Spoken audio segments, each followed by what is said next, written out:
one of you have to submit your business plan online.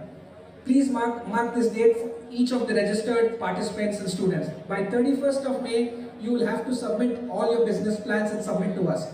Once the business plan is submitted, we have a really beautiful jury, all serial entrepreneurs, successful businessmen who would be evaluating each of the 600 plans received. And we have a very interesting and a very well planned, foolproof, fair and clean criteria for deciding and doing the jury of the 625 business plans. Once it's all submitted, the jury will go through each of these plans, shortlist the top 300 or 200 plans. They would be asked to present these 200 or 300 plans online, after which we would be shortlisting the top 75 who would be invited to Bangalore to do their pitch. And once the pitch is presented in Bangalore, the top 20 teams would be given mentorship, followed which the top 3 or 5 teams will be selected for giving away the cash prizes. All of this will happen in the period of June-July time frame, and we plan to have the finale sometime in the end of July, early August. I would like to thank each one of you attending online as well as offline, and thank my president to nominate me as the chairman for this 14th edition of Manthan. The first time we have gone outside Bangalore, outside Karnataka, to all across South India, and I'm so happy because of Valiyappa sir, we are able to do even one of the knowledge workshops outside Karnataka in Tamil Nadu, in Salem, in Sona College. I really appreciate all the support given to me. Thank you, best of luck, good wishes. Thank you, Abhishek.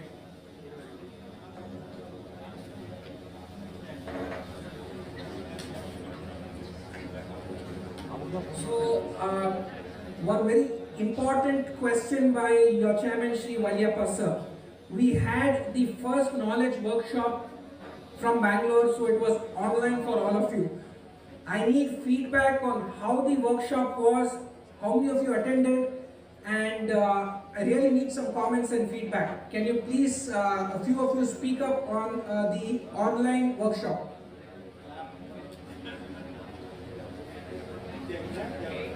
So if you clap, I think you enjoyed the workshop. So either clap.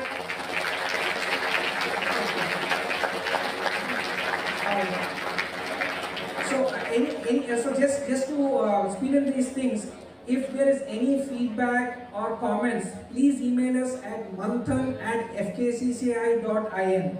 MANTHAN, manthan@fkcci.in. So if there were any questions or comments or feedback with any of the topics covered or the speakers, please email it to us and we will respond. We'll have the speakers or the appropriate individuals respond to your queries. Thank you so much.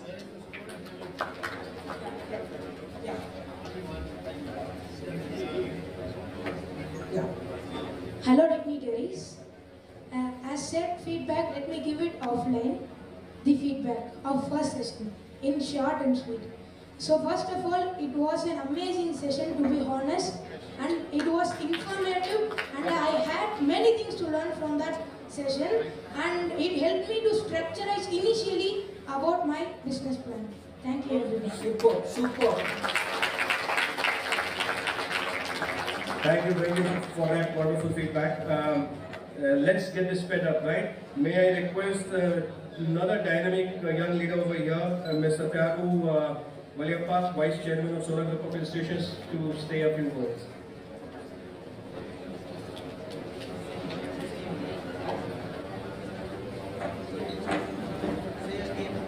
Good morning.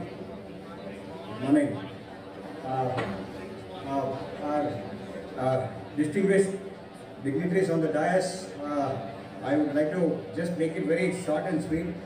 Chairman, Mr. Valiyappa, President FKCCI, Mr. C.A. I.S. Prasad, and all my good friends here, I think Mr. Sanmugam, Mr. Babu, Mr. Reddy, chief guest of today, as well as our principals and students today. What can I say when you have more than almost 500, 600 years of business experience on stage? So I think it is an ideal platform where Lakshmi meets Saraswati. So we are all concerned with Saraswati because of education. But at the end of the day, when Saraswati is probably getting to the final stages, you go to Lakshmi. So we have an excellent platform where you have Lakshmi here. The numbers they were saying is completely, very encouraging. So I think I must, appreciate the fact that Chairman has pushed this to this level, 106 teams, and as we always say in Bangalore, business beyond Bangalore. And I think I must appreciate the complete team, and especially the Manthan team who has taken this to the next level. And business beyond Bangalore actually comes into a phase called BBBB. So we are also trying to promote that in the global investors meet. And there is a huge opportunity of businesses across Bangalore. Koramangala has got 1,200 startups. So Koramangala to Salem is just 2 hours. But from Koramangala to Bangalore airport, it will take you more than that. So let's do.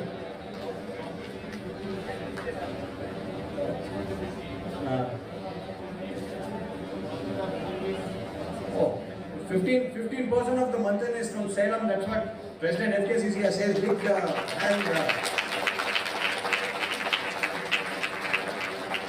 and in the conference which is big today with Chairman spearheading this, next year I was just talking to Mr. Reddy, we should probably double this.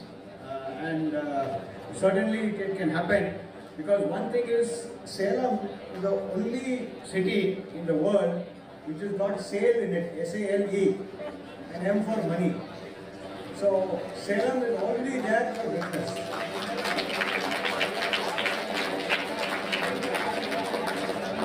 And just to, profit and loss is a part of life. As they say, business plans is the planning of your business. So just a small, I wouldn't say a secret, but a way of planning. I think we have some very learned people here, and the chief guest is going to talk about business plan and things like that. But the first thing is you should put your profit first. The profit you need in a business plan should be first put. In India, we put the profit last. So in Bangladesh, the garmenting sector has been so successful because they say, I want 15% first. So you do what you want with the remaining 85%. So now then that becomes a completely different outlook. So you know that you are not going to go below 15%. So just to say that I think the things are changing, lateral movement is happening, and the technology is becoming a part and parcel. And we have an ideal platform where we have management and technology in the same phase. So I think this is probably one of the institutions which is trying to push a techno-commercial approach to healthcare. Yeah.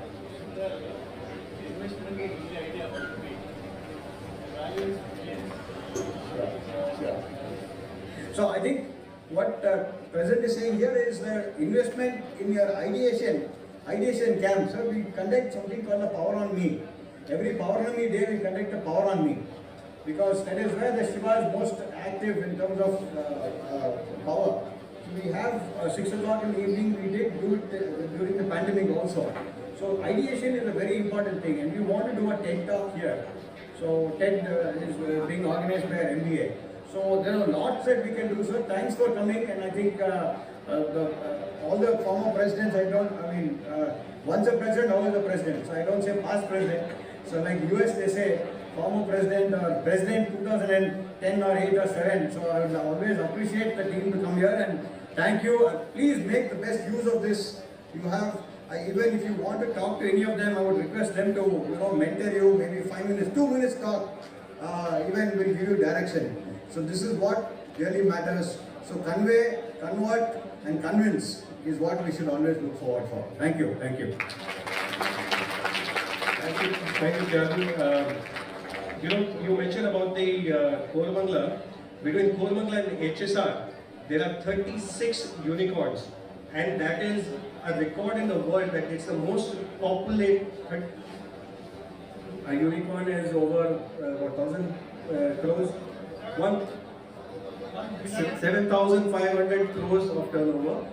So between HSR and Koramangala, there are 36 unicorns, and that is a record in the world in terms of the density, the most densely populated area by the number of unicorns.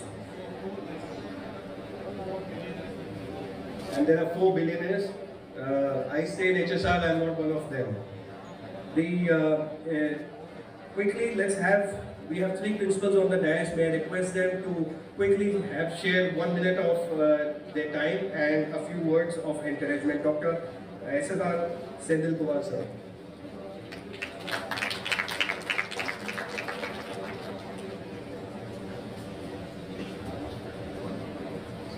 Honorable Chairman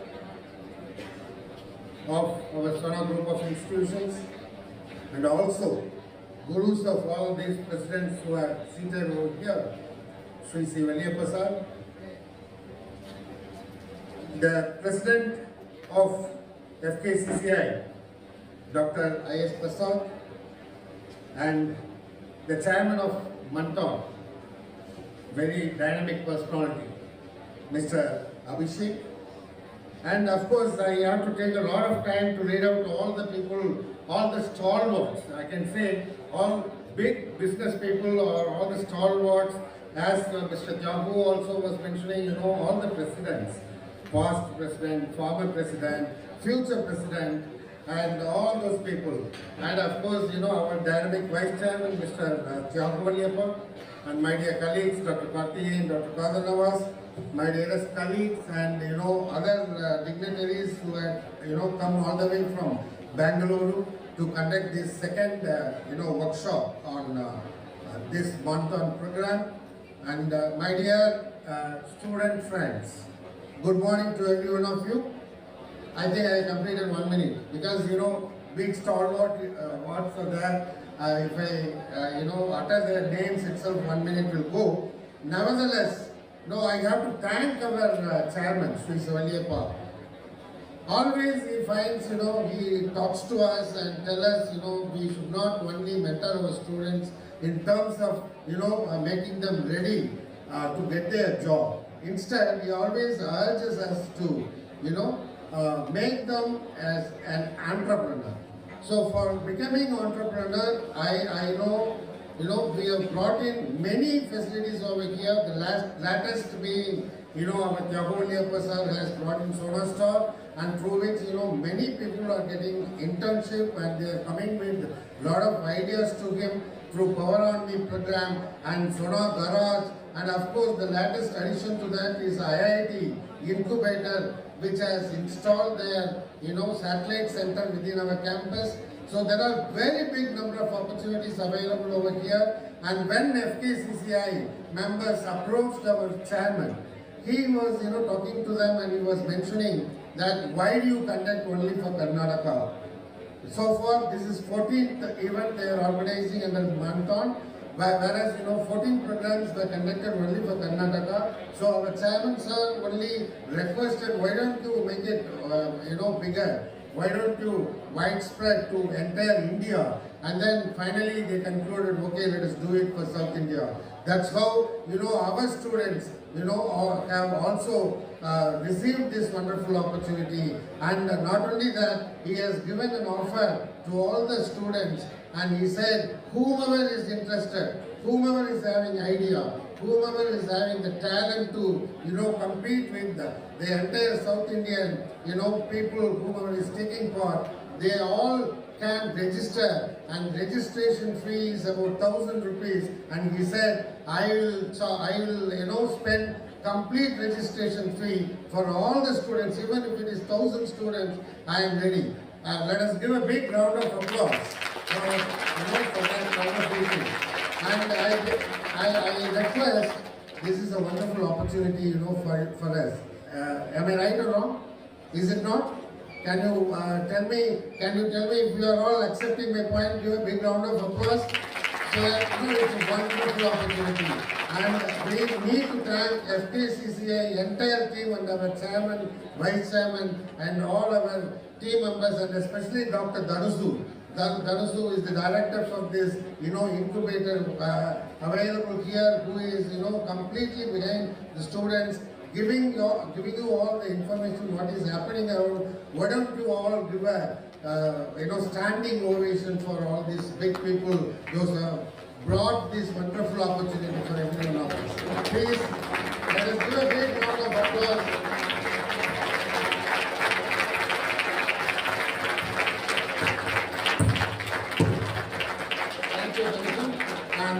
Thank you very much. Please be seated. It's a wonderful opportunity, and it has come to us. Please, this is the second workshop which is happening. I believe that through one of the student participants, you understand it went on very well the first time, and this is the second time it is happening. More than 1,200 people are watching this program online. From across South India. I wish all the best to all the participants who are attending. My humble request to every one of you, please attend it very seriously. Big seed capital money is available for you. It's 12 crore rupees. The people those who are having ideas, they are struggling in terms of converting that idea into a prototype, or converting that prototype into a product, or to become a successful entrepreneur from the product. It is all not that easy. People are struggling because of non-availability of the fund. Now fund is available, idea is there within your mind, big personality is available here to mentor you. What else is required for us?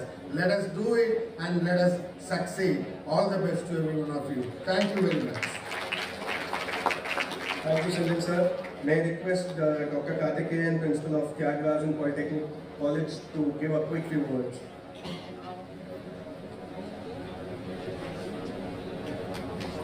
Respected Chairman and respected Vice Chairman of Sonal Group of Institutions, of course past Chairman FKCCI and the Chairman Sonal Group of Institutions, Mr. C. Valliyappa, and Vice Chairman Mr. Thiaga Valliyappa, and President FKCCI Mr. Prasad and Abhishek and other officials of the FKCCI. See, today we are very fortunate sitting in this auditorium. The building name is called as University Building, which is the tallest building in Salem, 47.1 meter height, constructed by our chairman.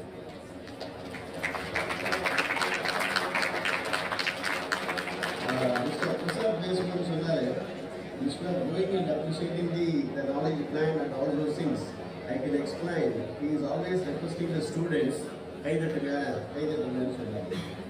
but scientific way of reason I am giving here, so that in future, if you are sitting in the auditorium or you won't appreciate the other audiences or other speakers, you can able to do that from your heart. Now, whatever heart level blood pump ஆகி அந்த இதுக்கு போகுது, நுரையீரலுக்கு போகுது. அந்த blood நுரையீரலுக்கு போய் லங்ஸுக்கு போய் லங்ஸ்ல இருக்கிற oxygen எடுத்துக்கிட்டு தான் மற்ற உறுப்புகளுக்கு ஆர்கனுக்குலாம் போகும், சப்ளை ஆகும். The blood and with the access. But when we are doing the clapping with both the hands, the blood pumping from the heart will be very fast and will be very adequate, and taking the oxygen from the lungs and supply to the other organs in the body very fast. இதனால நம்மளுடைய உடல் ஆயுள் நிறைய அதிகரிக்குதுன்னு சொல்லி research சொல்லுது. I think இப்போ கைதட்டலாம்னு நினைக்கிறேன்.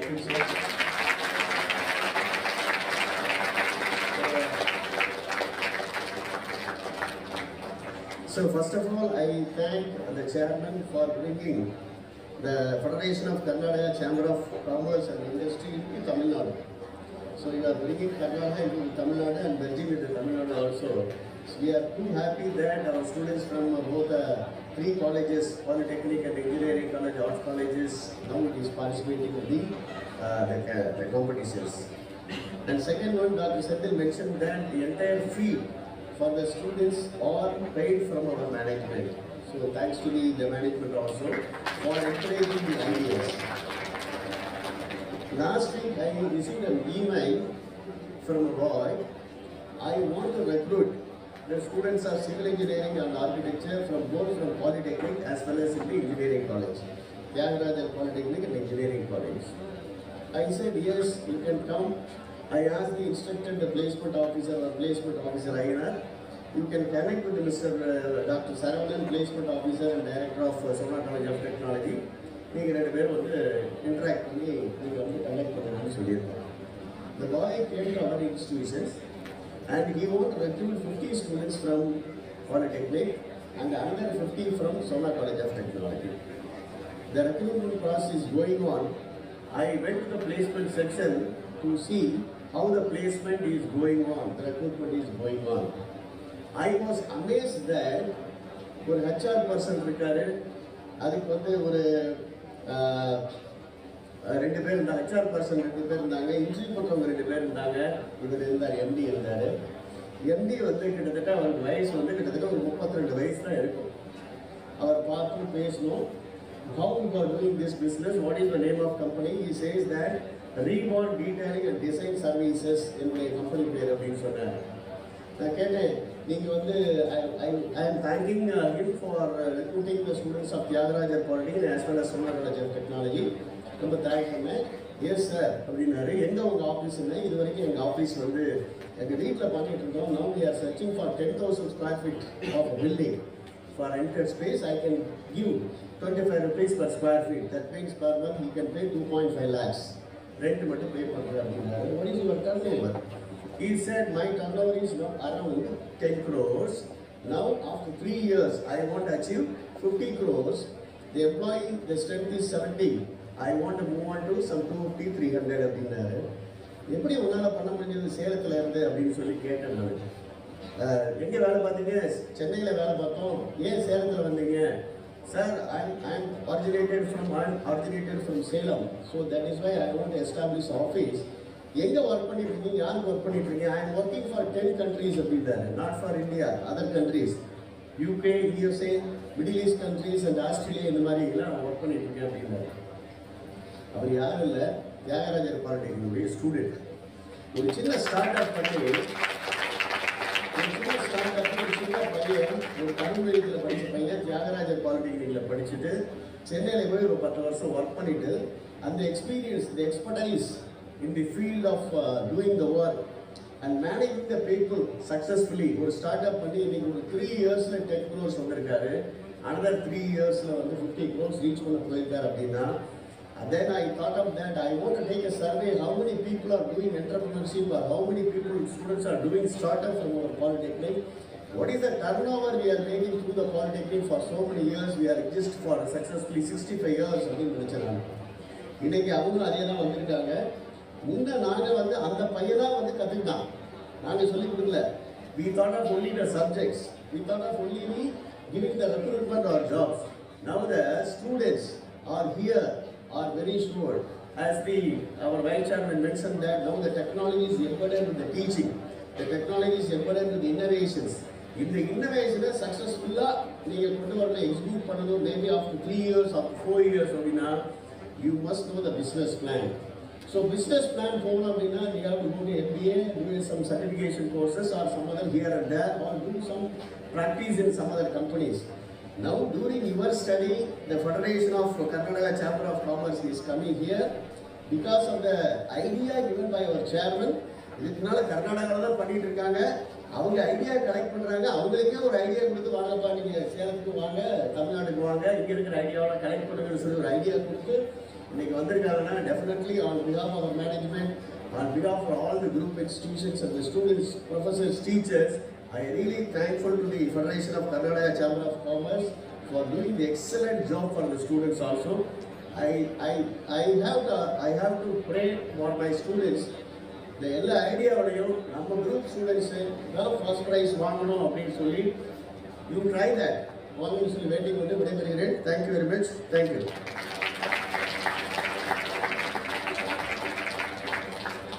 Thank you, sir. President FKCCI would like to say a few words.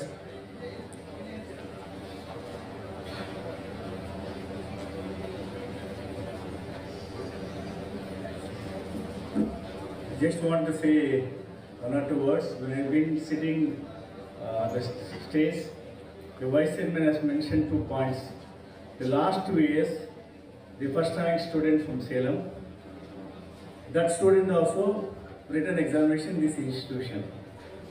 How it sends the signal, your chairman is dreaming and your parents are dreaming investment in all of you.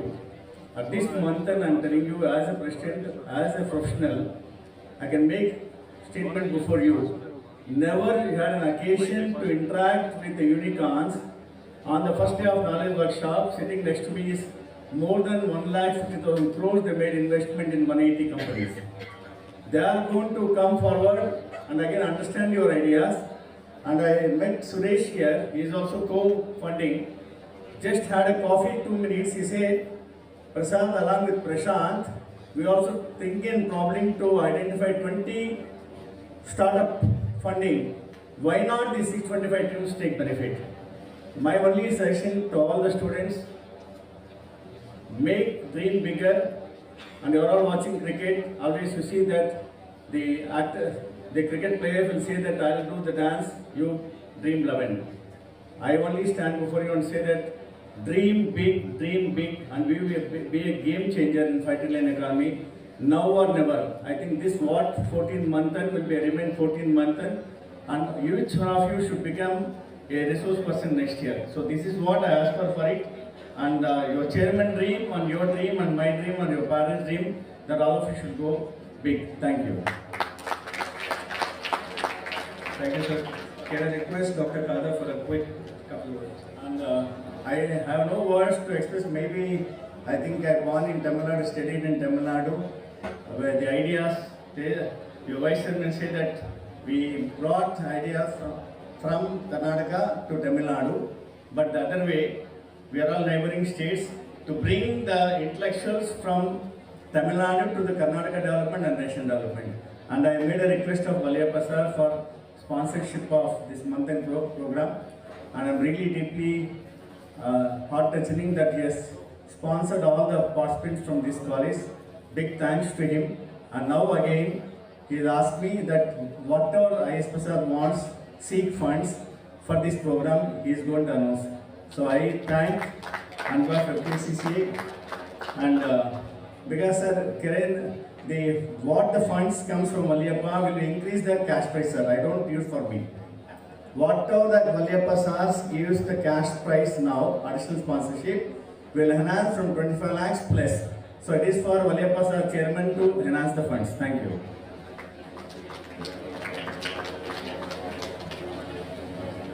So, respected dignitaries on the dais of the dais.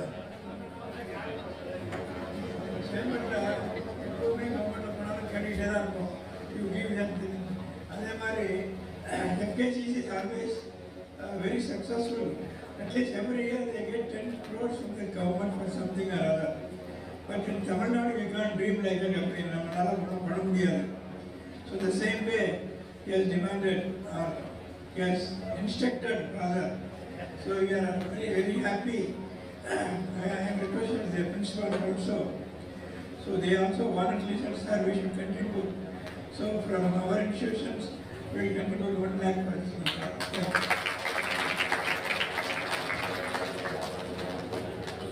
So, respected dignitaries on the dais of the Just once again, President was saying the cricket advertisement, dream big, dream 11. So I said dream big, dream 12. Because your advertisement says 12 crores. So dream big, dream 12.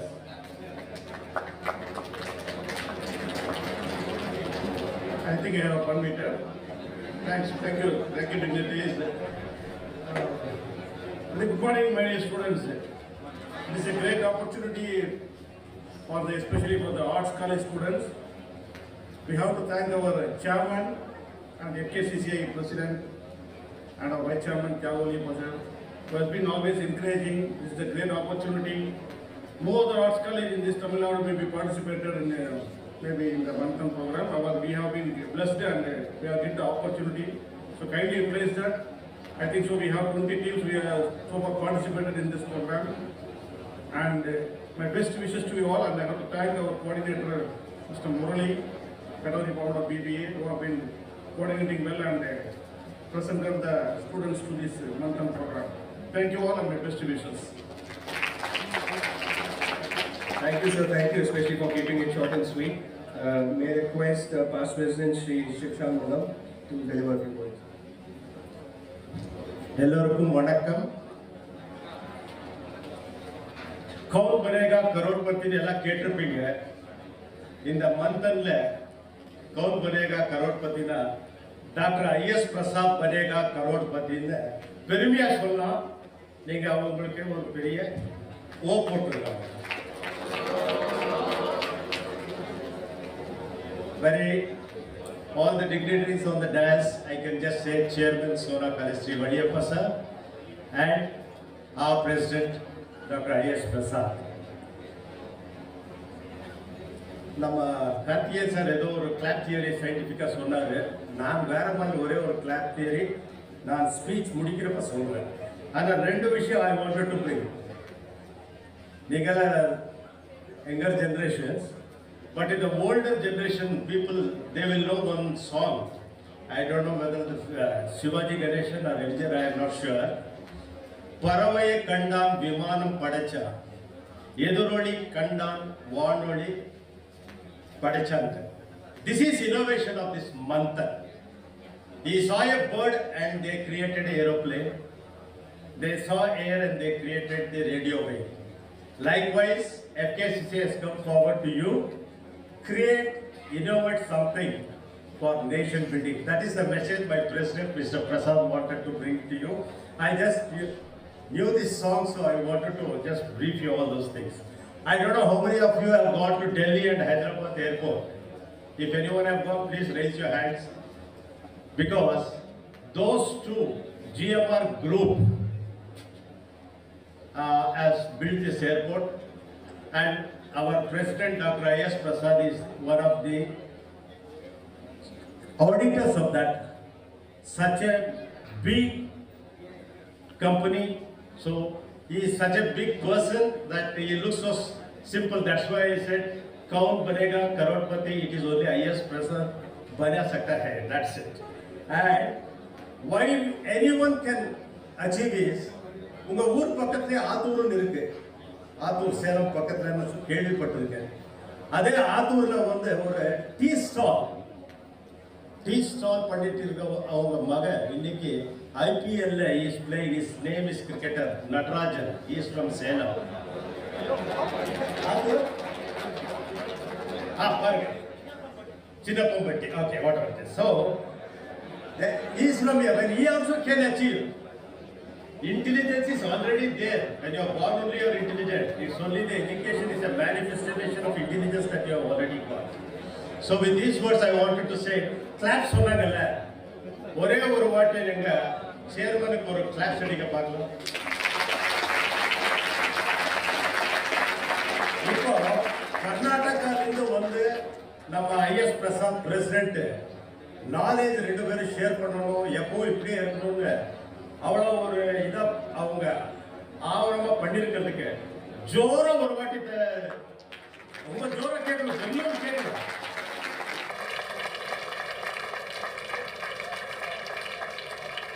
இப்போ பார்த்தீங்கல்ல, first time நீங்கள் தான் claps அடிச்சிங்க, சத்தம் கம்மியாக இருந்துச்சு.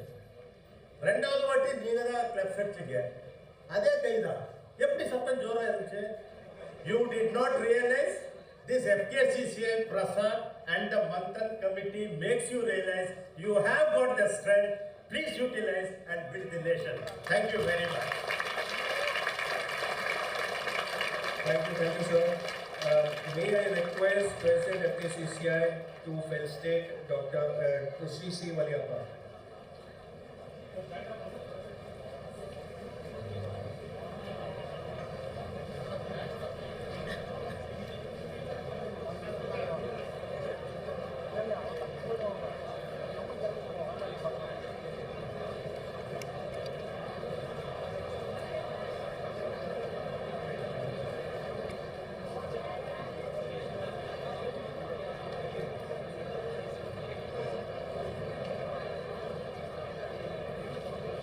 We cannot express that easily the great support our chairman Valiyappa sir has given to this FKCCI.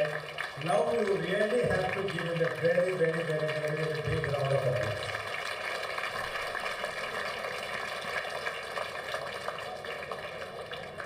May I request Chairman Manthan, Mr. B.A. Abhishek, to felicitate Sri Valiyappa.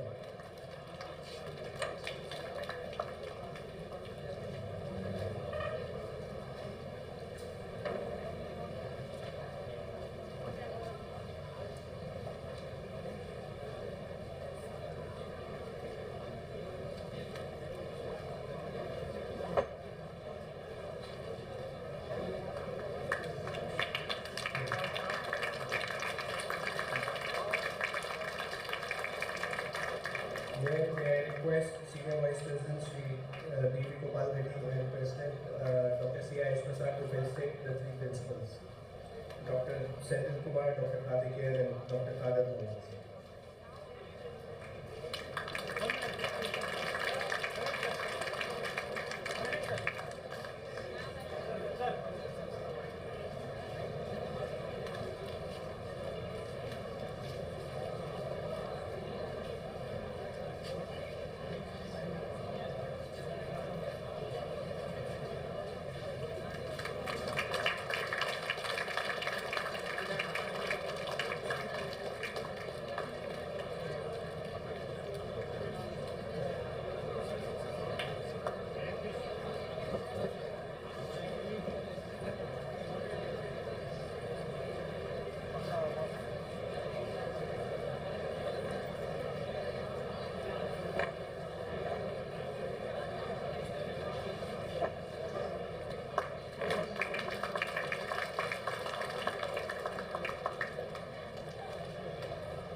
As a token of welcome, Sora Group of Institutions would like to felicitate the FKCCI dignitaries on the dais. May I request Shri C. Valiappa,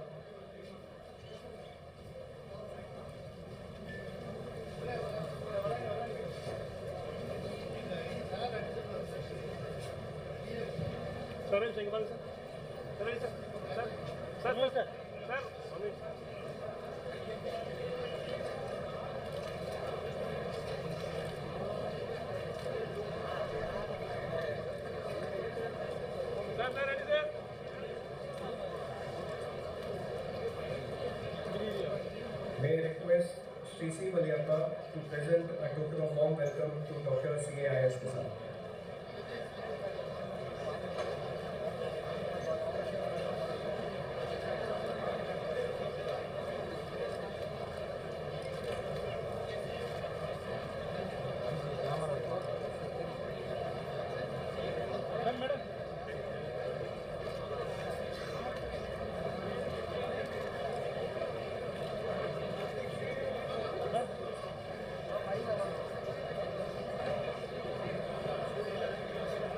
A token of warm welcome to Dr. C.I.S. Prasad by Shri C. Valiappa, Chairman, Solar Group of Educational Institutions and past president FKCCI.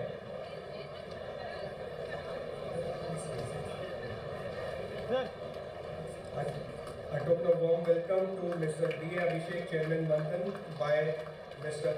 Tyagu Valiappa, Vice Chairman of Solar Group of Institutions.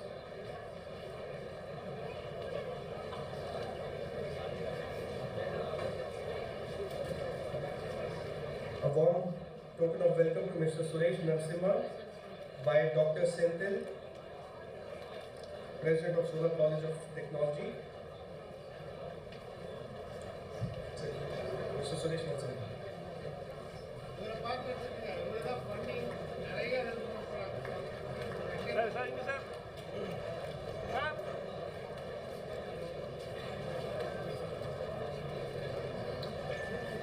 Warm token of welcome to Mr. S. Babu, past president of FKCCI, by Dr. Karthikeyan, principal of Tyagarajan Polytechnic College.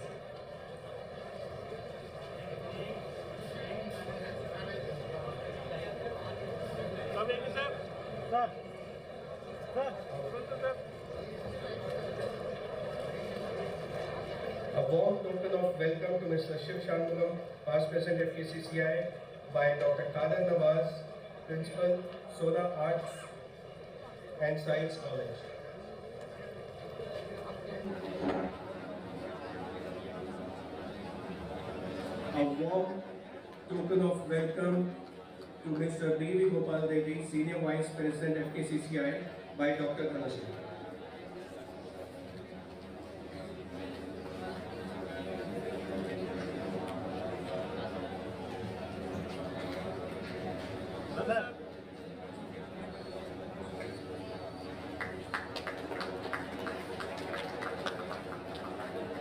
Thank you everyone. I'd like to acknowledge and thank all the press members who have come to cover the event.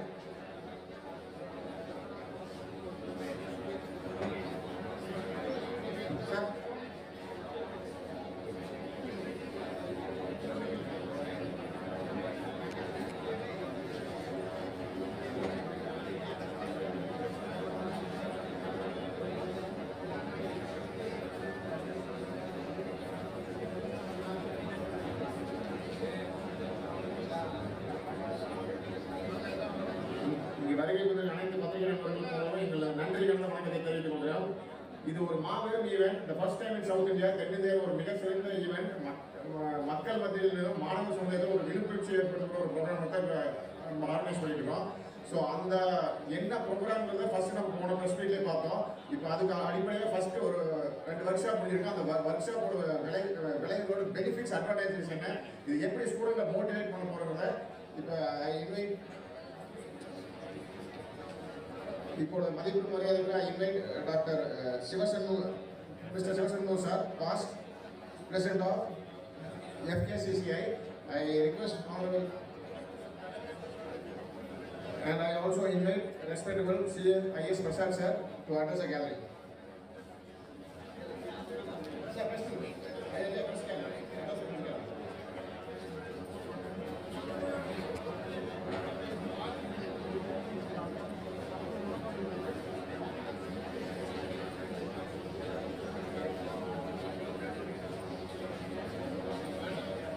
Hello.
எல்லாருக்கும் வணக்கம்.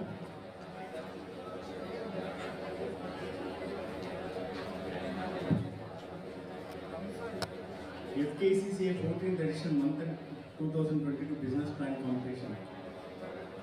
Federation of Karnataka Chamber of Commerce, Bangalore.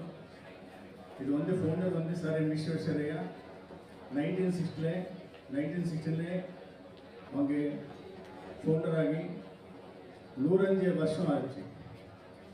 It's a 105 years organization.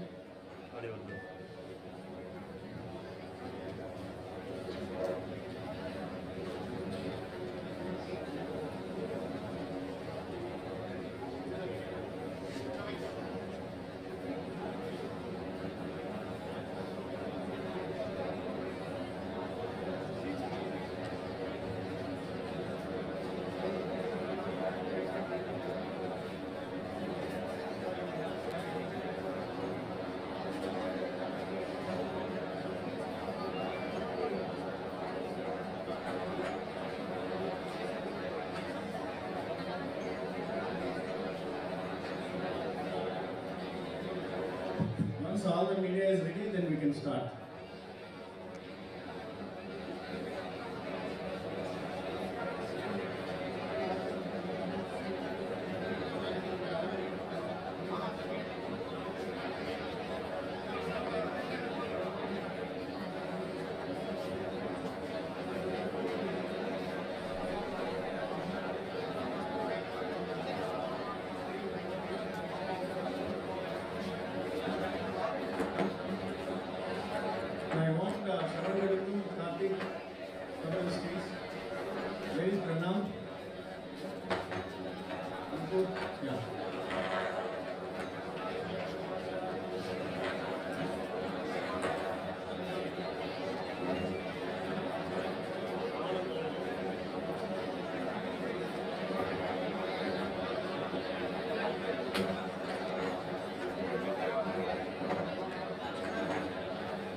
Sir, my request, we'll have one group photo here with the press because the students waiting for the knowledge workshop. We'll move to the other room where we can have a press conference. Library. 5 minutes. Okay, then okay. 5 minutes.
அதையும் விட மாட்டாங்க, அவ்வளவே மாட்டாங்க. Events ஒவ்வொரு time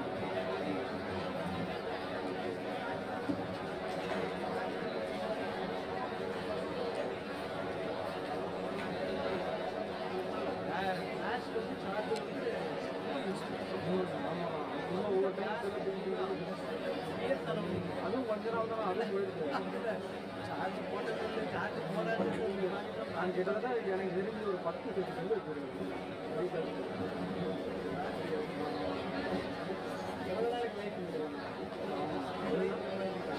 இப்போ மாதம் கிட்டத்தட்ட ஒரு 4-5 மாதம் பேக் லைட் எவ்வளோ சொல்லலாம் அதெல்லாம் வச்சுக்கலாம்.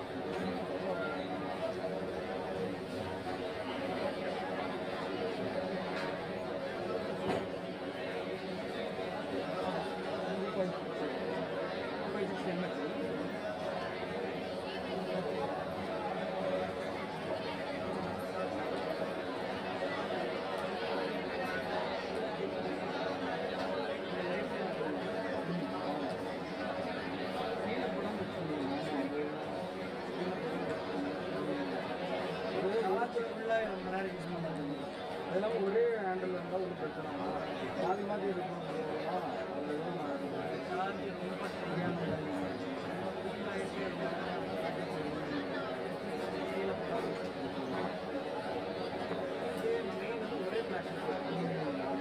வேறு எந்த கேமராவிலும் மாற்றி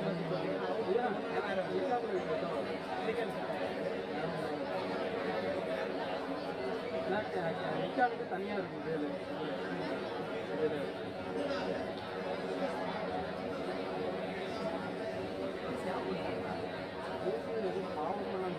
போட்டிருக்காங்க எவ்வளோ பேர் இருந்தாலும் வீட்டு புரியுமா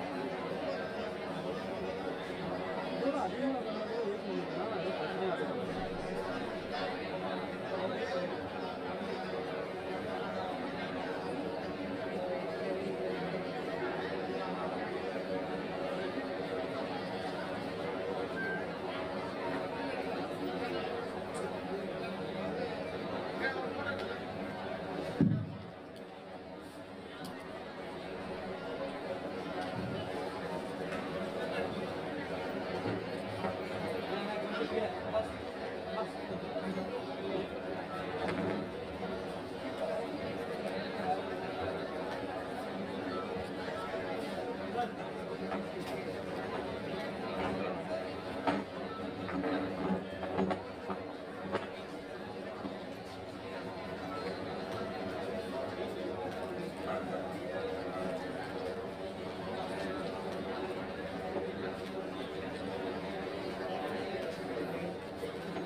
Thank you students for being a patient audience so far. May I request the dignitaries on the dais to please step down.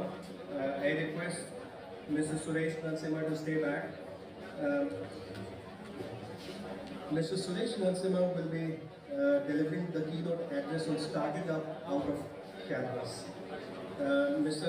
Suresh Narasimha is managing partner PESU Venture Labs and Co-Create Ventures.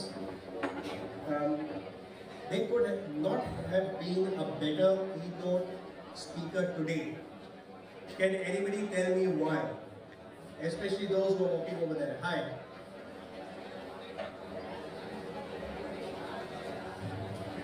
In the last 12 months, in the last 1 year, Mr. Suresh Narasimha has invested in 26 student-led startups. What that means is that you could be the part of the next 26 in the coming 1 year. So without much ado, I welcome Sri Suresh Narasimha to deliver the keynote address.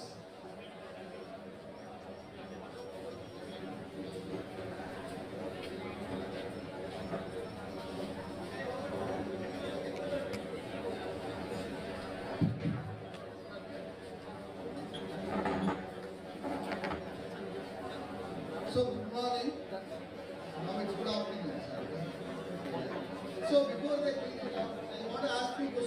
you? Can you answer? How many of you are from engineering college here? Raise your hands. And how many of you are from Polytechnic? And how many from the Arts and Science College? Okay, thanks, that's good. Okay, how many of you have applied for being an entrepreneur, right? How many of you want to be an entrepreneur?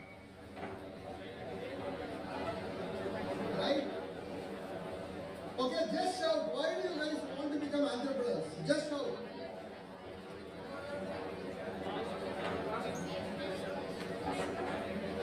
Shout. To make money. Excellent answer. Then any other reasons?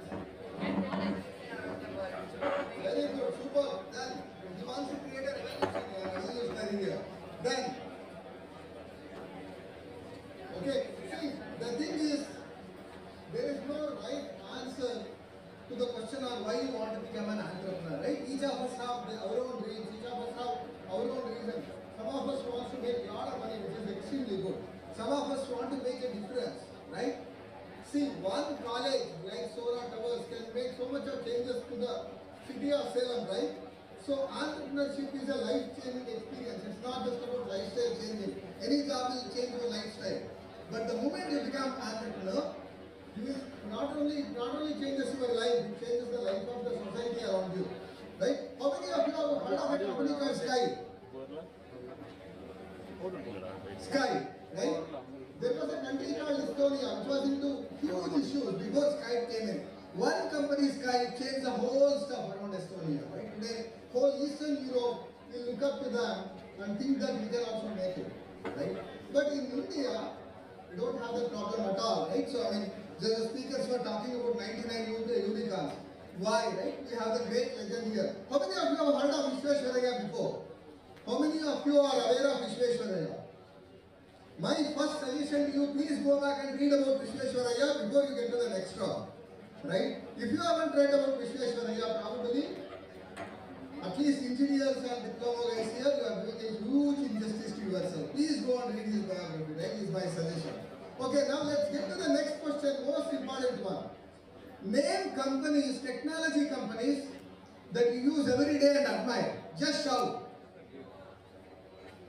Google. Zoom. Okay. Others. Flipkart. WhatsApp. Instagram. Amazon. Yeah. Guys, you said Google, we use Facebook, we use Microsoft, we use Dell, right? Agree? We are proud of those companies, we use them, right? Forget about the pride, right? Then you know who are the CEOs of Microsoft today, who is the CEO of Twitter today, who is the CEO of Google today? You know they are Indians, right? What does it tell you? Right? Do you know what is so special about Google, Facebook, Microsoft, Dell, Qualcomm, all these guys? All of them were started in the campus. They were started by students like you. Right? When they were still in the college, they started this. You have seen the social networking movie, right? How many of you have seen social networking movie? If you haven't, go and watch. Right? That's quite inspirational, more inspirational than what we speak. And you know a lot of these CEOs are from Indians. So what I felt was, if companies can start in campus and these great companies can be managed by Indians, then we Indians sitting in these colleges can't create such companies. Yeah. Friends, right? Just listen. Otherwise I'll come down. If you don't answer, I'll come down. Right? Two things. If great companies can come out of campus and if these great companies can be managed by Indians, don't you guys feel Indians sitting here in your campus can create globally recognized companies? Yes or no? Right? So are you ready for doing that? Right? And you have the reason. Okay, now tell me what are the challenges that you see? Right? What are the challenges? Why you guys are not becoming entrepreneurs? Money. Okay. And how many of you feel even 25 lakhs is not good enough? Those guys should reach out to me because I'll make sure that we get funded more than 25 lakhs. Right? So, what are the reasons? One is the money, good answer, good point, extremely good point. Then, what are the other reasons? Team. Mentoring, technology, good. Okay, then. Be independent. Okay, that's a reason. What's the challenge that you have in becoming an entrepreneur? Competition, huh? Okay? Guys, all the problems that you are saying are not a problem when you are in this campus. When you are still in this campus, most of these problems doesn't exist. Why I will tell you, right? A, funding is available, right? I myself, Kevin, during introduction they spoke about, I have invested in 26 startups in last 1 year, right? We invest around $200,000 at the idea stage. I used to think that I am quite unique, right? There is no competition for me, so I can get best of the ideas. But I want to say, which is good for you, there are at least 10 funds in India today who wants to come and invest with you at the idea stage, as long as you have brilliant ideas. Did you hear that? Next year, you will not be surprised if there are 200 startups started by students in India which have raised more than $1 million in the first year. Are you with me? That's the opportunity. Money is, please take it out. Money is not a challenge in India, right? If you have an idea, you will get an idea, you will get the money. Point number one. The second thing, is idea a challenge in India? Is idea or technology a challenge? How many of you feel that? Right? You are doing this because you are not going and networking with others. Go and spend time. Go and spend time with engineering students. Go and spend time in ESL that you have. Right? You will have enough ideas between you and your friends. I will tell you why I am excited about start investing in companies and colleges. Here, it's so easy for you to find a guy who can come and do an electric circuit for you. It's so easy to find someone who can come and code for you. It's so easy to go and find someone who can manufacture something for you. It's so easy to go and find someone who can come and code for you, right? You have other students in the campus. All that you need to do is you need to go seek out, find out who is the best way to work with, go and work with him. Right? That's the advantage of being in campus. The moment you leave the campus, many bad things happen, including the marriage. Right? The moment you leave the college, right, you will get into, your life tensions will increase. You will not have friends. You will not have professors to whom you can look up to. So friends, let me tell you, the best time for you to create a company is when you are in campus. Right? When you are in campus. Because of many reasons. One is money will be available to you. You are very, very fresh in idea. Right? I will tell you one more thing. The chances of building a unicorn will exponentially reduce the moment you leave this college. This is my hypothesis.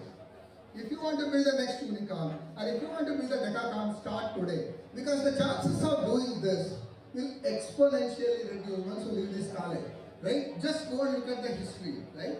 The average age of the successful entrepreneurs is reducing every year. Globally, I am not just talking about India. In fact, in US, the chances of you raising a lot of money will exponentially reduce if you are not in campuses. Same thing is going to happen in India. So, after 5 years, if you want to become an entrepreneur, you will be facing challenges by youngsters who are in the campus who are 5 times smarter than you. So, if you don't act now, you are losing an opportunity. Please take this word very, very seriously. Right? The time for you to become an entrepreneur is today. How many of you are in 3rd year or 2nd year of your engineering or polytechnic? Guys, and those who are in final year. Those who are in final year, it's too late for you already. Right? Please start working today. Start working on your idea and start going and meeting people. Right? Are you with me? Right? So next point that I wanted to get to, right? So I said this is the best time for you to become an entrepreneur and there is enough money here. My one statement for all the girl students here, being a father of a girl, right? Girl student. For boys, becoming an entrepreneur is an opportunity. It's a great opportunity, right? They should try doing, they should try becoming an entrepreneur. But for girls, I will tell you, this is the best opportunity, or rather this is the only opportunity for you to stay in entrepreneurship.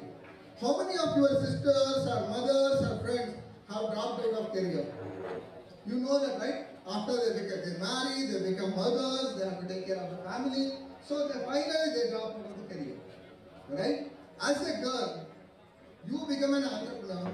I will tell you, I will assure you, no one will have the guts to come and tell you, please drop out of the career, because you are giving jobs to 100 people, or 200 people, or maybe 1,000. So girls, please seriously consider becoming an entrepreneur, right? And I can, out of 26 companies that I have invested in last 1 year, 60% of the companies have female co-founders.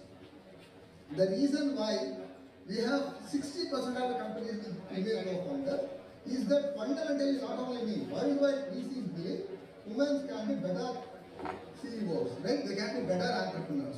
You are much better emotional quotient. So it's extremely important for girls to become entrepreneurs. And how many of the girls here have applied for Manthan? Please raise your hand. Excellent. Please take it very seriously. I can assure you this will be a life-changing experience than going and finding any job, right? Become an entrepreneur. Your life is sorted out and probably life of many people around you, right? This is my request. Now the question is, I don't need to spend time about why you should become an entrepreneur, because the fact that you are here and the fact that you are looking up to some of the, chairman of your college or the management of this college, you know the value that entrepreneurship can bring in, right? Now, what should you do to become an entrepreneur? Few points, right? Then, Karthik, please, let me know whenever you want me to stop. Sorry, this one, I'm not this one, right? I want to close it faster so that there are sorry. Okay. So, 3 things. First one, it is about Manthan, right? The real opportunity that you have is next 1 month, start loving an idea. Think about that idea. Don't love the solution that you have got. Start to love the problem that you have got.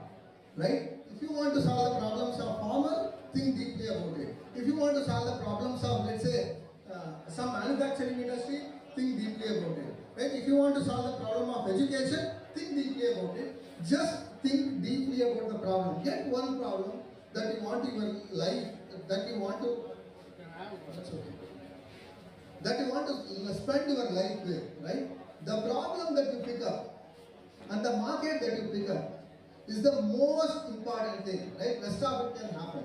If you don't pick up the right problem, which has a lot of opportunity, which can address a lot of large market, then the rest of the stuff will not fall in place. So next 1 month, or before you apply for the Manthan, my request to you is spend a lot more time around understanding the problem, right? The problem that you are addressing, is it right?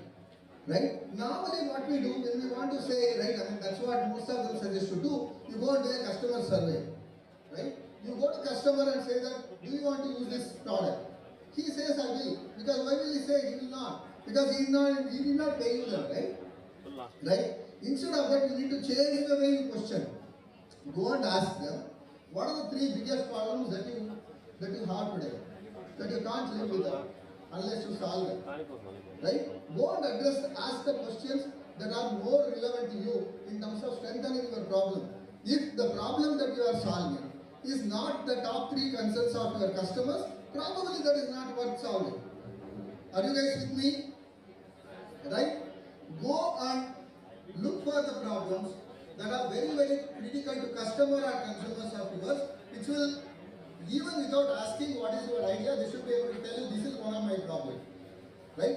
Learn how to ask the right question, right? This is where most of the entrepreneurs fail. Right? While we assume that customers need this problem, they need this solution, right? You need to ask the right question to them. Right? When you ask them the questions, the solution that you think may not be something which they would have thought. Right? First one is identify the problem and live with the problem.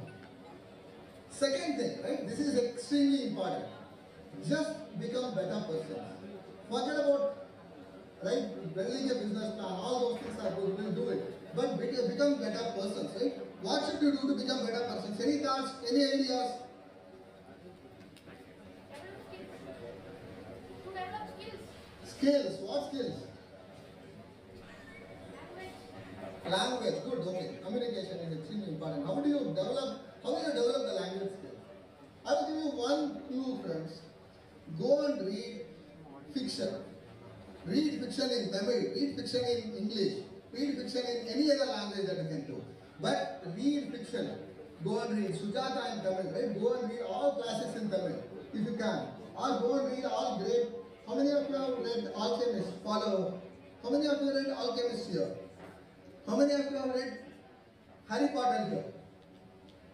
Right? Please go and read novels, right? I can tell you, they will tell you 100 things more than any other business book will tell you, right? Go and read novels, and in fact I did mention, go and read great autobiographies. Read autobiographies of people like Vishweshwaraya or Made in Japan and some of this stuff. Be a great reader. That's the first tip that I'm going to give you. Second thing, go and connect with the people. Would you be able to go and talk to the security guy in the same way you go and talk to your lecturer or parents? Right? Learn how to talk to people. Develop the empathy. Start appreciating the people. Become better human beings. Then the rest of the stuff will happen. Right? Please go and learn how to talk to anyone. To go and talk to anyone, you should understand what is their problem. Right? That's how you start discovering the problems that you should solve. Right? The real advantage of people from cities like Salem, which are not super urban cities, is that you still have connect with the people next to you, right? You are not living in air. You guys are a lot more grounded, and that is the strength of India. And that's the strength that we should leverage. Please go and connect to a lot of people. That's the second one that I will say. First one, read a lot of stuff. Second one, go and connect. Right?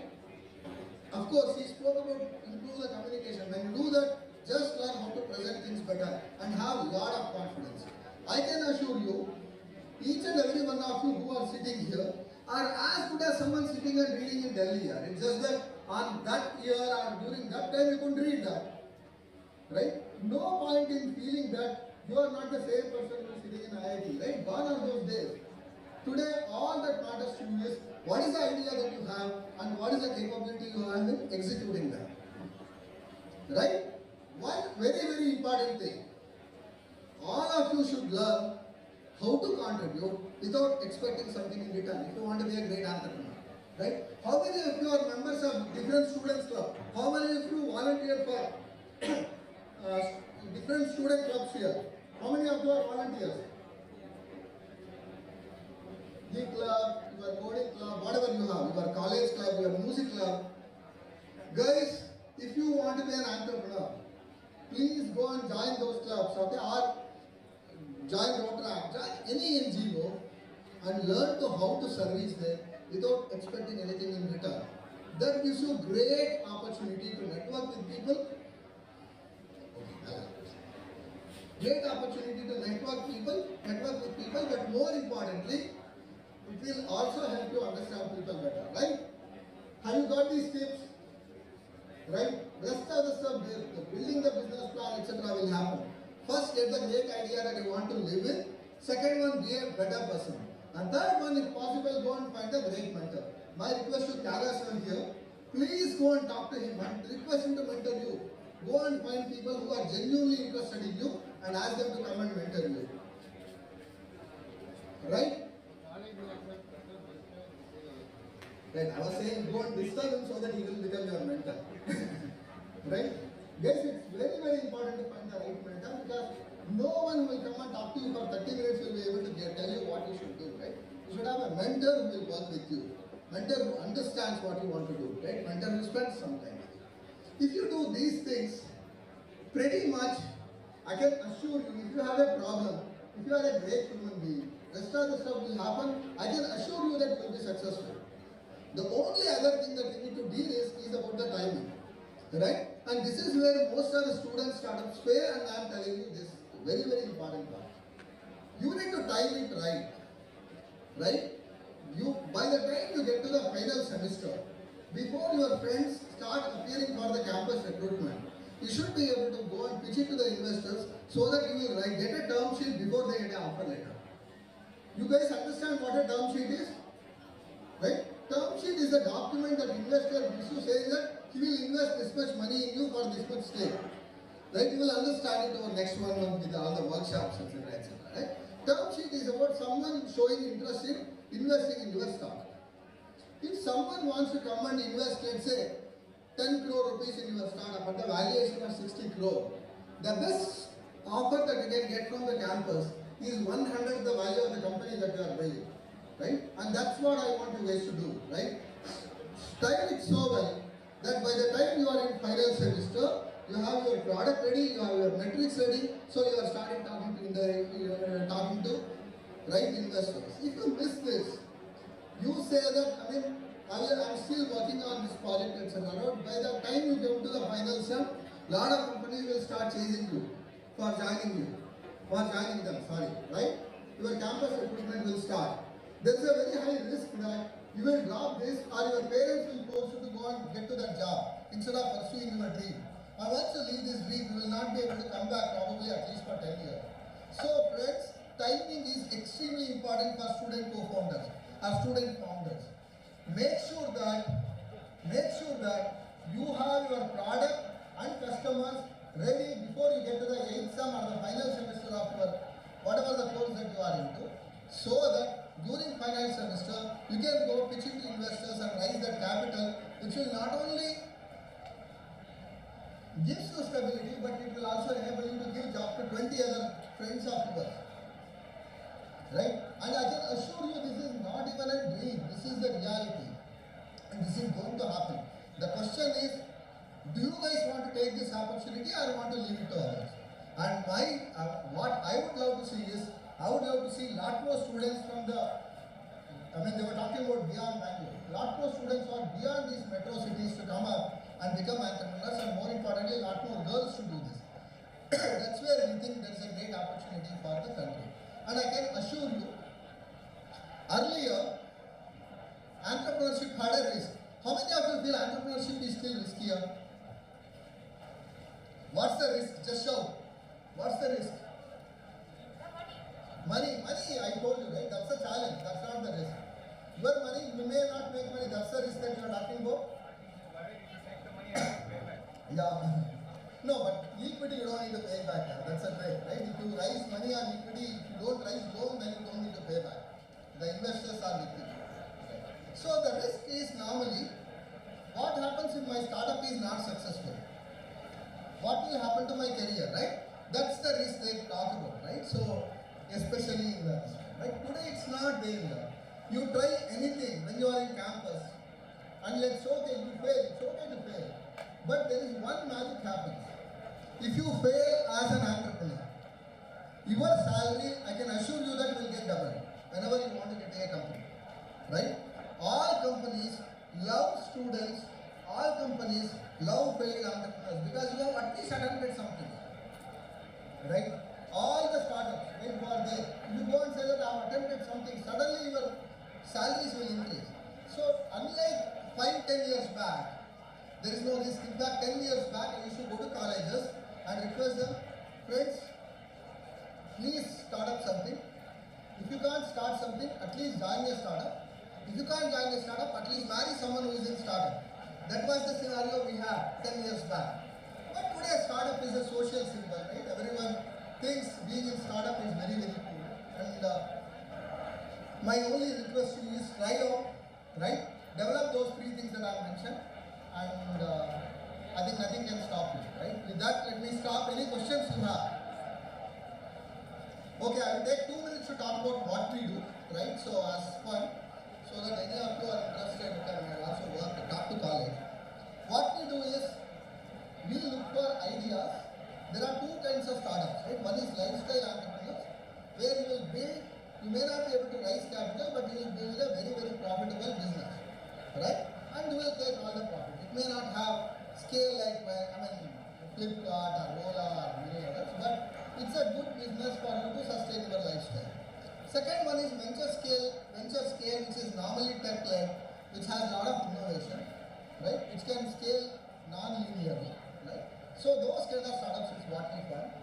If there is someone who has a great idea, what we do is we invest we commit up to $200,000 as an investment at the idea stage and handhold them all the way so that they have their product and get the market access, right? And we take the responsibility of ensuring that you will smile all the way to the success. That's what we are trying to do, right? That's the quick feedback on what I do. Any questions? One or two questions, I will wrap. Okay.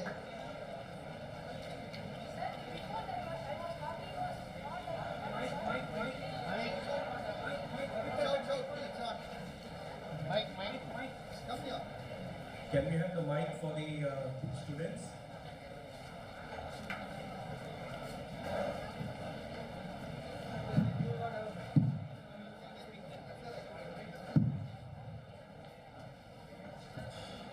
Thanks for the mic.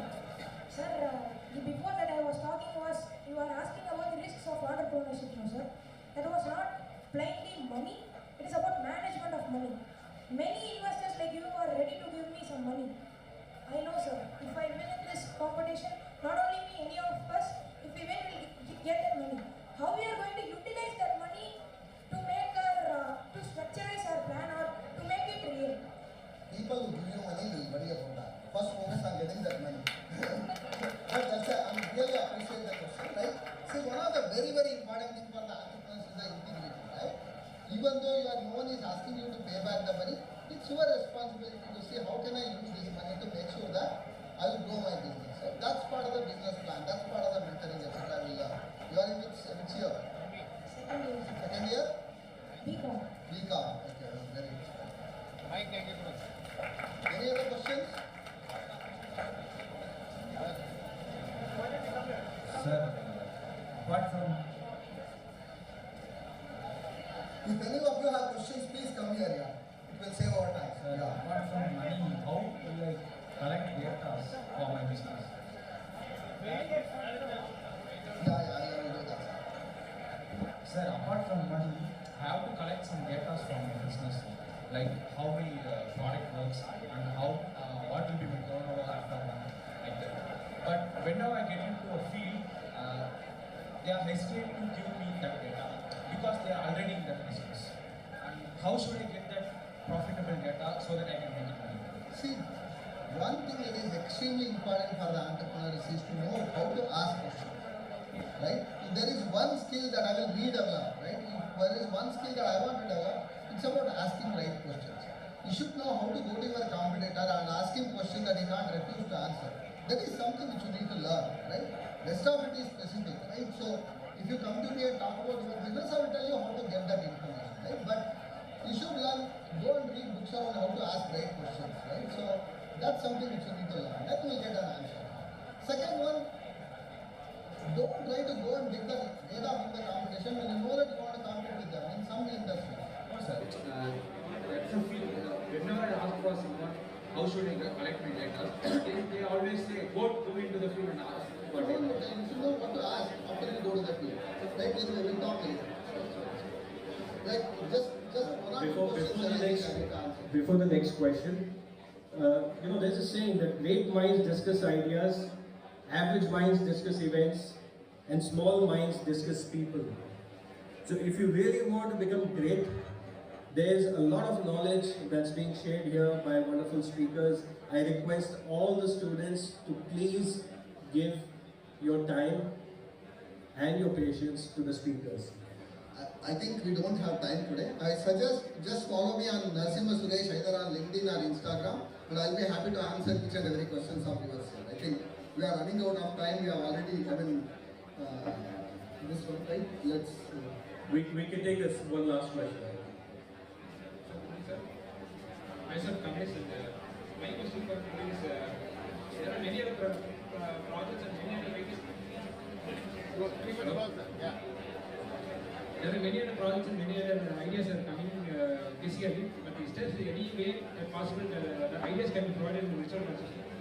Ideas can be also provided in the virtual, digital ways also. Digital ways and somewhere. Digital ways, right? There is a lot of opportunities around digital waste, etc. Right? See, all the domains, any idea that you have, as long as it addresses the large market, there is a potential. The solution can change, right? But the idea that you mentioned does have the stuff. So, chairman wanted to talk to me about the failures. Guys, there are always failures in a startup, right? As VCs, we account for some failures, right? All businesses will have failures. But what I want to tell you is, right, there are only two things, right? One is, you need to know what are the risks that you want to ignore and what are the risks that you want to mitigate when you want to become an entrepreneur. But these are the two things these are the only two variables that you can control.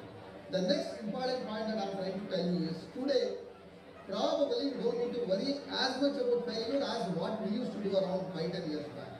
As I said, even if you fail, right, there are enough opportunity for the failed entrepreneurs in the market, either in terms of raising money for to start a next venture or to go and find a job, right? So, if anyone doesn't want to start with the fear of failure, please don't worry about it, right? That's the worry that you can ignore. That's a risk that you can ignore for the time being.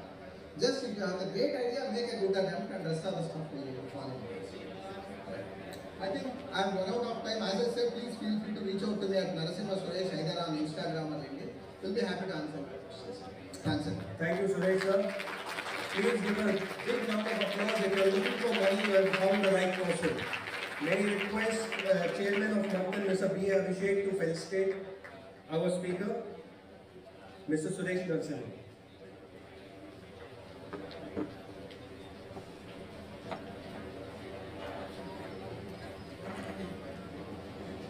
Thank you, sir. Please accept this as a small token of our appreciation. Keep clapping. That will ensure that you don't sleep. And it's a good exercise.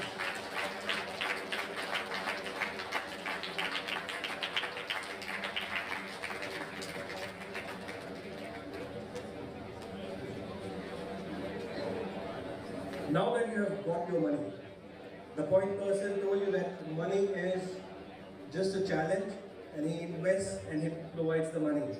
You need to understand what your market is, and you need to understand who your customers are and what your market size are. We have with us Mr. Vishwanath Bihar, co-founder of Toxin Care and Italy Private Limited. He is a serial entrepreneur and part of many startups in the field of healthcare, fintech, and agri-tech solutions. He has also been part of the Manthan jury for many years and known as one of the tougher juries. So please welcome with a loud applause Mr. B.R. Vishwanath. That's not loud. You get to make a come on, a loud round of applause. I'm welcoming my hearing. Anyway, a very big introduction. அனைவருக்கும் என்னோட வணக்கம். தமிழ் கொஞ்சம் தான் தெரியும், நல்லா பேச முடியாது, நான் தான் இங்கிலீஷில் பேசுகிறேன், sorry. Second thing is, not many people also are hearing on the net, so I'm kind of obliged to speak in English. See, basically, starting business is a very interesting idea, brings some kind of a very tingling feeling in us. Okay, I'm going to do something different.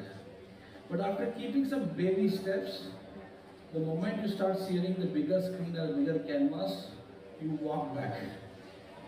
The reason is, somebody just said, I wanted some data, I don't know where to get it. The reason for that here is, it is not lack of your knowledge, it's the lack of methodology. That the previous person already had mentioned that you don't know how to ask questions or where to get it. So I'm trying to address some of those questions. And I was thinking what to speak about the subject. I have tried this to be educative rather than illuminative or illustrative. So it may not have a lot of things to carry right now, but if you keep this in mind, it will help you when you start doing things. That is the objective. So let's start. So the topic is number one, what is your target market? That means I have a product, where I should sell this. To whom I should sell this is the thing. The next question is, who are my customers? Not entire Salem can be your customer. Not entire South India can be your customer. There are some people there. And finally, there is a concept called market size. If I want to put a factory, how much I have to produce? I cannot have a production capacity of 10,000 units where I can sell only 100 units. Or if I have a need for 1,000 units and I have a factory for 100 units, in both the cases I am making losses. Judging the size is the art of business.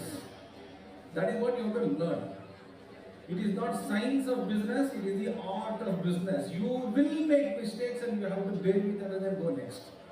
So next slide. So objective of this talk, I will go much faster because of lack of time.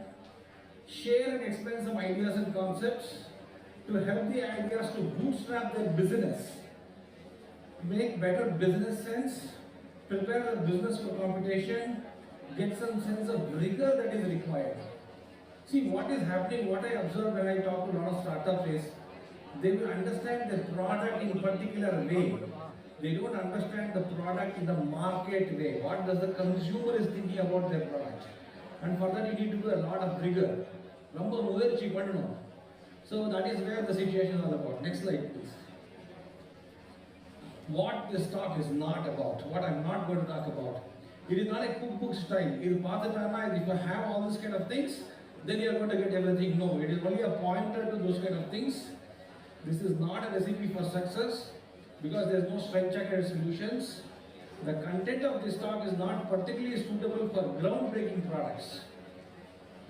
Products means you can sell anything, anywhere kind of a thing. Say like Ola, Uber or these kind of things. This is for a small or a medium-sized segment kind of a things. Next slide please.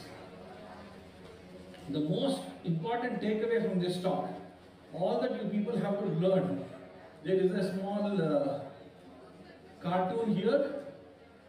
What is your greatest strength? He says, I can say no to people. I have put an arrow there. Next slide, please. So what do you mean by saying no to people? I have made a small differentiation. You can say no to people, but not to persons.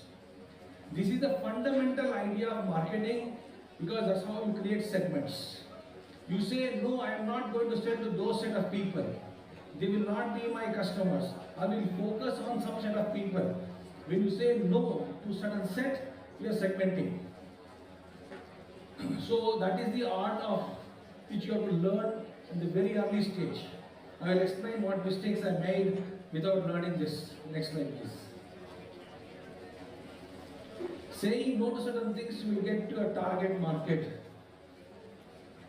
Not no to people. Okay, there's some problem. First step is in market segmentation. Similarly, when you have a customer, you cannot say no to him. Till he becomes a customer, you can say no. The moment he is a customer, he is a king. So that differentiation you have to make. Because if you start losing customers, you start losing business. So when to say no is most important.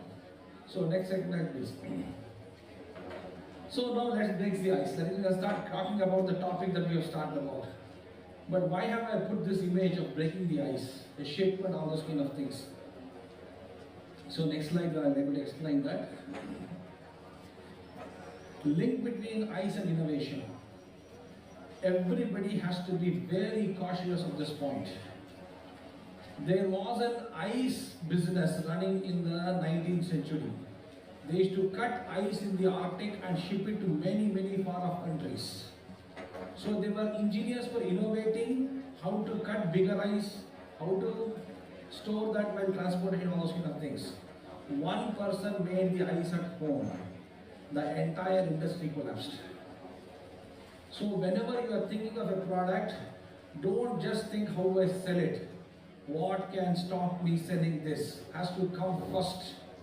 Then you will know where to sell, how to sell, all those kind of things. This is your underline it 100 times in your book. So next. Let's go back to the topic. For many, I had three things. One is target market, customer, and market size. It would have been fit if it had been a dialogue. But unfortunately, lack of time, I go it as a more of a lecture kind of a thing. So let's go to the next thing. But before we get deeper into the topic, everybody has to ask this question every time. Every entrepreneur, every day morning has to think, why am I doing this? If he can't find an answer, let him stop the business. He should be very clear why he is doing the business. So at what stage we need to do this exercise? That is, how to find the market, to whom I sell, and what should be my size, all those kind of things. I would prefer you to do it at almost all the stages. That is at the idea stage, POC stage where we say it's technologically ready, production ready stage or a product ready stage, and then manufacturing study where we say it's market ready. In all the stages, this exercise is required, maybe in a different angle of or perspective. Next slide. I personally recommend that all the stages we should do, as I already told you. The reason for the above is actually, you should do this to know where to produce. Is it near shore, where your raw materials are there, or is it near the customer? All those questions are answered when you know where to whom you are selling. How much to produce, and all these questions get answered moment you start analyzing in the format I have provided. It is not the only format, but it is just for you to start with. Next slide, please. So where do you start? So I wanted, as I said, to be more educative. So I have just culled out from the marketing book. It is not mine, it is a standard marketing journal. So there are 5 P's that you have to understand before you get into marketing part. One is your own product. Next is what price you are going to sell. Next is the promotion, place and people. So if you understand these 5 things very clearly, then you are 100% successful in the business. So let us see each one what it means. The first of the P is product. So I'll explain it by my own experience. Way back in 1994, I started a software company to write point of sale software for all the kirana stores and all those kind of things. Now you find it more often in all the places, but it was very less across India then. The concept was, I will write a software which can do from billing to balance sheet. It is not just a billing software, it is not just accounting software or anything, it can do everything.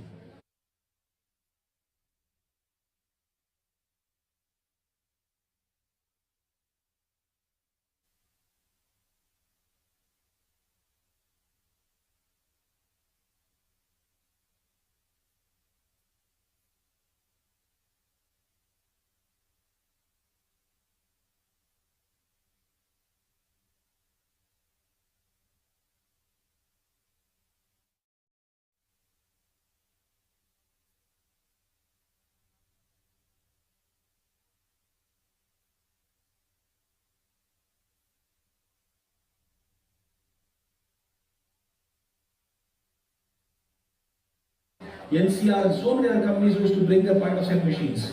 I said, whichever machine you buy, international machine, you should have running software. Same UI. So that was, I thought, was the USP. My process, I went to each city in India, sat there and developed for that city. And I merged it into my previous software. And at every change, the customer asked into my product. Outcome. Read this carefully. All demos were successful. Each and everybody said wonderful software, but nobody bought it. Okay, let us understand why I did not buy it. Because I was not doing marketing. I was worried about my product. I had built fantastic product, but it had no market connection. One might argue, I have already done it in so many places across the country. But what happened was, I did not segment. One software was for everybody. So Kirana got choice, hey, apparel software is also there. Then this is costly. He has put so many features, I should have paid less for it. So that was the first thought he used to get. More the features, he thought, this is a costly software, I cannot afford it. So that was the first thing. Next slide, please. Another example of product misunderstanding. Most of you people will understand. You get married to your idea, stuck to your idea without changing it. What happens over here? You would have heard of Segway. How many people have heard Segway? Segway was a vehicle, it said that it will revolutionize transport across the world. Just a two-wheeler, you balance, no need for a car, no need for a bus, no need for anything, you can just simply move on. They sold 25,000 units in the first year. Today the company has vanished. He said, if there was ever a product to disprove the axiom, in the sense, earlier thought was you manufacture, it gets sold. This product disproved that thing. Even if you manufacture a good product, not necessarily means you can sell. So that's why I sell, you do the analysis before you venture into marketing, and then also before you enter into manufacturing. Some of the today's EV, great releases of products. Maybe they have spent some hundreds of crores on the product release. But you see what has happened. I don't want to mention the name for obvious reasons. The next slide, please. So what is the lesson about the product? I am spending a little bit more time on this because it's very, very essential. You also need to understand your product. It's the perspective in which the inventor understands the product is totally different from the consumer views it. I was talking of my software based on the features. It has got this feature, it has got feature B, it has got feature D. You name the feature it will have. I won the Bata shoe company order across India based on the features. But they ordered only 55 machines across India. We had 2,000 stores. A lesson from a feature is what it. The prospect felt it was priced higher as most of the feature was not used by them. So if you have multiple features, try to make it like a simple product, a mid-sized product, and an enhanced product. Release in 3 separate boxes as pieces or something like that. Just because easy to manufacture, easy to maintain, don't put it in the same box. That's the first lesson that you have to learn. Because you have to understand the thinking of the customer. More often than not, I have observed the startup leaders explain the products by features, not by benefits. Every startup company, we listen to it when you come after the next 15 days or May 31st or something like that. They will talk about, I have this product, it has got these features. You have to understand what is its benefit to the customers. Feature, the shape, how it looks, how it functions does not matter. What matters is how the benefit is transferred to the customer. So always think in terms of the customer first, what features goes.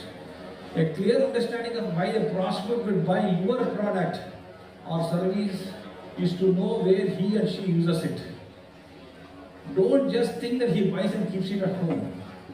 How it is put to use, that you have to see. All your ergonomics and all those thoughts comes only in that. 90% of the hand-used products fail because of bad ergonomics. So many phones have come, they have failed because of bad ergonomics. So please ensure they should know where it is used. The last thing is, what is the clear cost or convenient benefits that the customers are getting? This last statement will help you in pricing the product. When I say pricing, what you people do, okay, here is my cost, here is my profit. Somebody said in the afternoon that, I want 15%. So that is good as an industry level. At an individual level, it is different. Because if you go to China, Szechuan or Shanghai or something like that, that's how they make it. Because industry is mature, the cost is already fixed. When it's an upcoming the environment, you should know what is the costs are. Okay, next slide please. Second of the P, pricing. Price your product is critical decision. Very, very, very critical decision. You need to make before you venture into the 3 tasks. There is what is the market size, what is the target, what is the customer. You should know your price. My simple suggestion, do not always follow either of these two. Somebody says, okay, my competitor is selling at 100 rupees, I will sell at 98 rupees. Why are you selling at 98? Why is he selling at 100? You don't know. I just want to sell less than my competitor. So don't adapt such things. Spend a lot of time on the actual pricing. This is a complex process, more so in B2C, where your product reaches the end customer directly. For want of time, I'm just mentioning the importance of it. There is an anecdote of Sony Walkman. I need to tell this. Towers International is one of the very big distributors of electronic goods in the US. The owner of that met the vice president of Sony at the peak of the Walkman. Your people have heard Walkman. Today you all put something, you think there was a cassette which used to put and carry it. So what happened was, he asked, if I buy 8,000 units per month, what is your price? He said $43. If I buy 20,000 units per month, what is your price? He said $32. He said, if I want to buy 35,000 units per month, what is your price? You should understand this very carefully. This is how you should understand the business. He said, please give me time. I will come back tomorrow and tell you. The next day when they met, he said it will be $38. So the buyer said to the seller, you should be joking. Every time I buy more, I should get for a lesser price. For 20,000 pieces, you are giving at $32. For 35,000 pieces, you are selling me at $38, $6 more. Why? Because he said, I have a capacity of 50,000 units. If I want to give you extra than that, I have to put another factory. That another factory is not fully manufactured, so the total cost of that is get loaded onto your product. Please, I know you don't understand it fully right now. Go back as a case study. This book is available as a free PDF download. Please read that. It is called Made in Japan. A fantastic book where like a bedside you can understand business. Next slide, please. The third of the P is place. Some years ago, like all the big chairmen and vice chairmen were talking, the place was a geographical place earlier. Now that is get annihilated. No more the place is a geographical place. Today you have introduced the digital world as well. You can sell on a website. You don't need a shop to sell. Consider that when you are making a pricing decision. Consider that when you are doing how much digitally aware I am and what can I do to make my products. You can see the advertisement of Amazon. They're saying that, oh, maine Amazon mein ye bech diya. I've sold this on Amazon. So each person has become a small entrepreneur by just selling only on the web. Again, I urge the participant to understand the nuances of place. Please follow these words very carefully. Do not confuse the place with shops, mall, websites, where the products finally reaches the customer. Nor is it a place where you advertise. Near railway station, near this, near that. What does it mean? The understanding of place means getting the entire distribution chain, how your product reach customer. Supposing if I take Salem as a place, I'm manufacturing in Bangalore. How do I bring that goods? Who will own in between? How will it get distributed? Whether my risk is transferred to them or risk is still mine? All those things you have to consider. Till the end point, till the risk of the goods is transferred, the place belongs to you. That's what you have to understand. Don't consider Salem is different then. Next slide, please. The fourth of the P is promotion. Promotion does not mean product awareness. Oh, beautiful rose, beautiful this, one picture here, one newspaper ad here and there. It is not called promotion. It is advertisement. Make a differentiation between promotion and advertisement. Common mistake a startup would make. A recent anecdote of how 3 South Indian movies, again I do not want to name, because of good promotion, they broke the records. They did not advertise. You did not see a single advertisement on TVs. They promoted the movie on TV. Understand the difference. There is a difference between advertisement and promotion. Second thing, why you need promotion? Not every buyer would be clear about what he wants to buy. He has some vague idea, that's it. Especially when you go and buy a car or something, you have some vague idea. My friend has bought it, he is saying this company, or saying, you're not very clear. It is a promotion which makes the difference.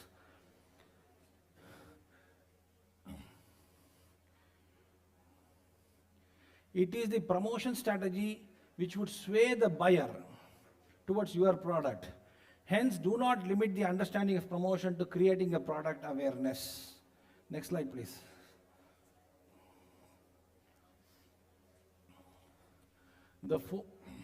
Next slide, please. The last of the P is people. This mostly we ignore. Mostly we ignore. Oh, he's my friend. Yeah, he cannot cheat me. Not that he wants to cheat me, but his objectives in life can be different than us.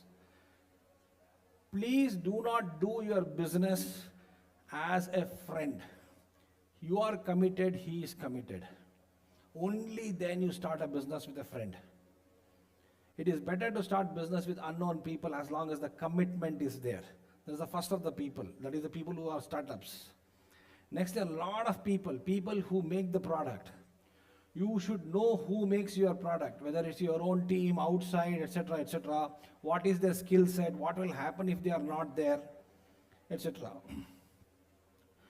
People who market, who sell your product, you should know them. It is not that you gave a big discount they have purchased. You should know them, why they are selling your products, to leverage for the next volume game. Like this, there are a lot of set of people that you have to understand. Please understand people are most important. Analyze that factor. Next slide, please.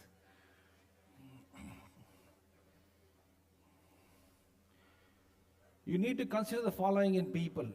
What is it you have to look at? Is it good for promotion, this, etc.? No. Their behavior, their fears, psychosocial elements, everything. This people includes your customer. Please study your customers. Spend time with them. If they are using your product, go sit next to them and see how it is used. One important aspect of people I need to bring to your notice.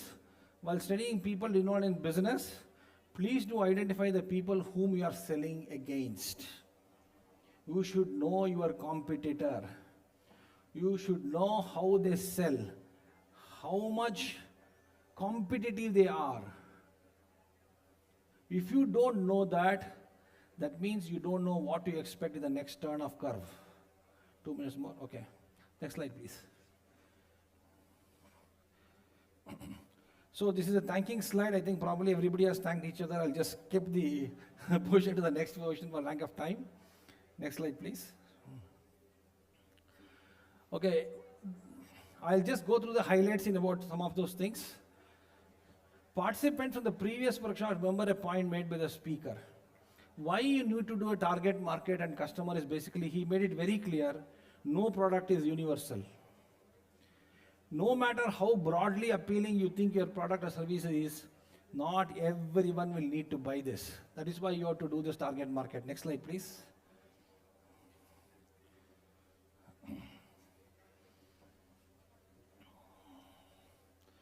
So what is the clarity? Why you need to do that? I think this will ensure that your market mix of the product, remember that know wherever you started. How to say no, how to get little focused on all those kind of things. Next slide, please. Step to identify, I have now brought it down to step levels, 1, 2, 3, 4 like that. This step is to process, so you understand this. If you need, I will leave a copy of this with the organizers over here, you can download. Any questions, you can post it on the thing and I'll be ready to answer. Because there's a lack of time, I am abruptly stopping this. Anyway, you can have a side discussion later on. Thank you so much. Thank you, Vishwa, for the 5 Ps. May I request Mr. Pranam, Vice Chairman of Manthan, to hand over a token of our appreciation to Mr. B.R. Vishnath.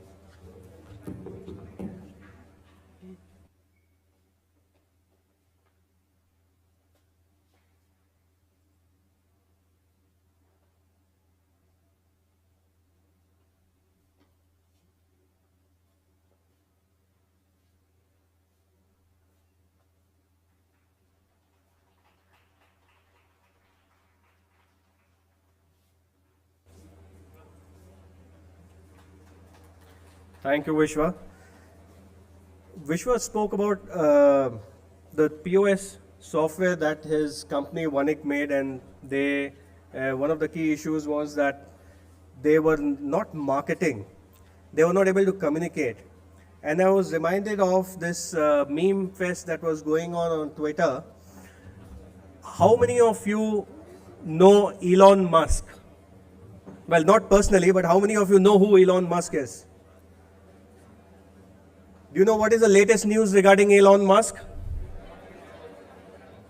He bought Twitter for $43 billion, right? So somebody asked that he is making the best of the EVs. He is making rockets, reusable rockets. He is on the path to take humans to Mars. Why does he need Twitter? And the best answer was, if he doesn't have Twitter, how will he blog about it that he is taking people to Mars? Right, so communication is very, very important. And Vishwa also mentioned one of the things is that it's important to understand how you price your product. For that, we have a specialist. We have, please give it up for CA Ketaki Basu, Principal Consultant Ketaki Basu and Associates, which deals in financial strategy, product costing, business planning, valuations, beside other financial support functions. She is a registered valuer, IBBI Independent Director, and a Fellow of the Institute of Chartered Accountants of India. Please give a huge round of applause for Ketaki Basu.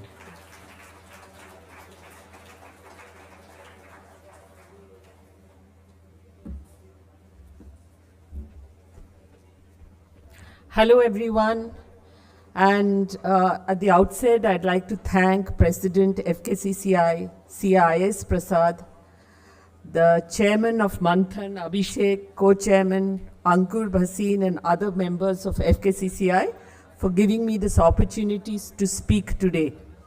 My topic will be costing and pricing. I would have liked it to be an interactive session, but maybe we'll take it up sometime later.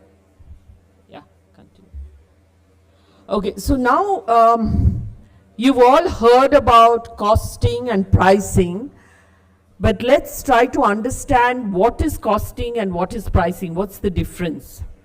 So in a nutshell, costing is the amount you spend to make your product or service acceptable to your customer. That is the cost. Whereas price is basically what the customer is willing to pay for your product or service. I will get into details of this. Next slide, please. Continue. Okay, so I presume you all know the basic difference between what is a product and what is a service. Yes, everyone knows that. So what is a product? Can you tell me here? Yeah, give me an example of a product. Yeah, so if you're making a table, you're making a chair, that's an example of a product, mobile phone, a water bottle. What is an example of a service? You, here, second row, first person. Can you give me an example of a service? Anybody? Give me an example of a service.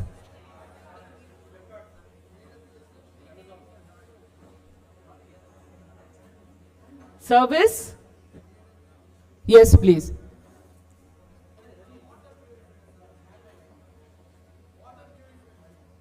Water purifying.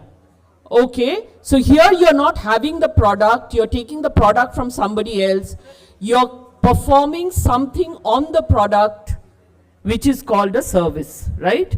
So you may or may not have a product in a service, but you definitely, you're doing something, you're doing some action which you're selling. Next slide, please. Okay, go to the previous one. Okay, continue. Okay, so now I'll just get into a product. Now when you look at a product, before I get into the cost, we need to break it up to understand what is it that makes up my cost, right? So first thing is, when I have a product, like you said, a table or a chair, if I'm making a table or a chair, I need to have something to make that table and chair. Suppose I'm making it out of wood, I need wood, right? So I need the raw material or things that are needed. It is not only the wood, but there are many things that go with the wood, maybe nails, maybe adhesive, lot of things that are needed just to create a table.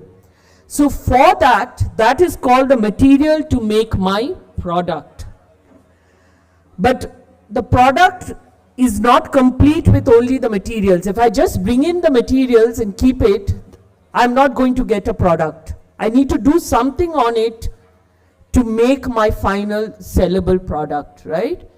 So what is that? I need some people to work on it, right? That is called the labor.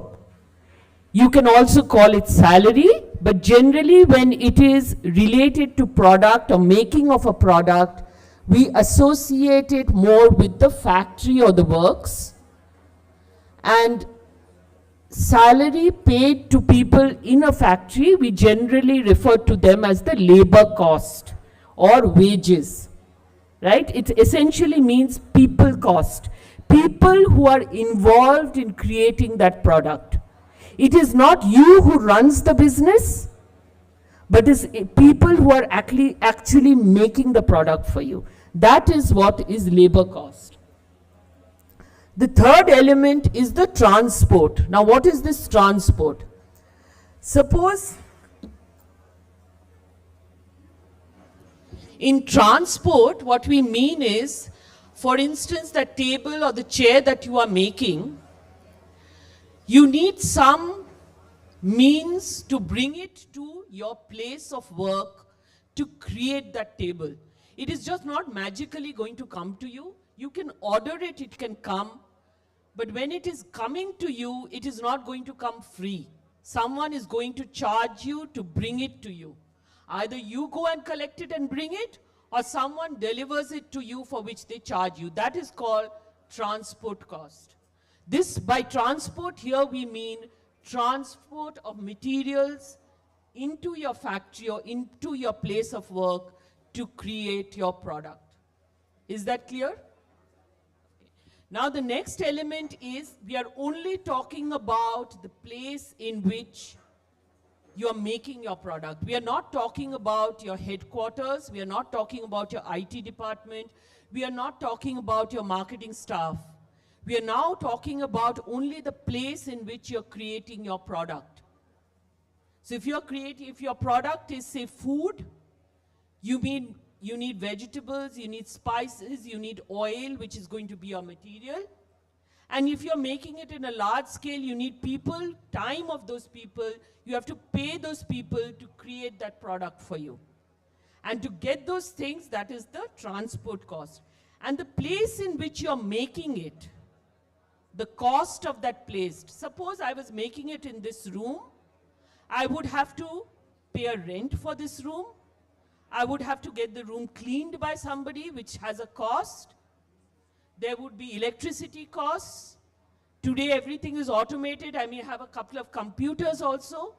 So all that is the cost related to create my product. Is that clear, that basic bit? Yeah, next slide, please.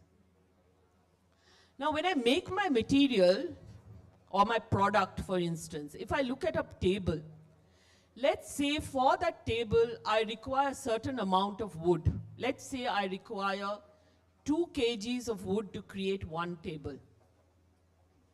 But you must always remember that nobody is perfect. And you are not going to have 2 kgs converted into one table each time. Like you get 20 kgs and you create 10 tables. It may not happen. There will be some wastage as you go along. But this wastage that you have should not be an abnormal wastage, but over a time you will realize that this is some kind of wastage that always happens or will happen when you create your product. Now, how could that wastage happen? One is the table example I gave you. If you look at, for instance, certain things where you can have breakage. If your raw material is a glass item, some of it may break, some of it may be damaged when you're trying to put it together.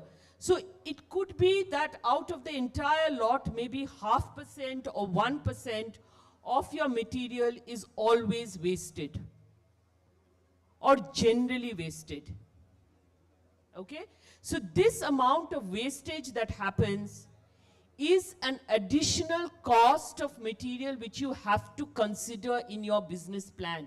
When you're considering your product cost, this additional amount of material, if your total material cost works out to 10,000 and you feel that there's a 10% or a 1% wastage each time, that 1% cost of material should get added to your material cost.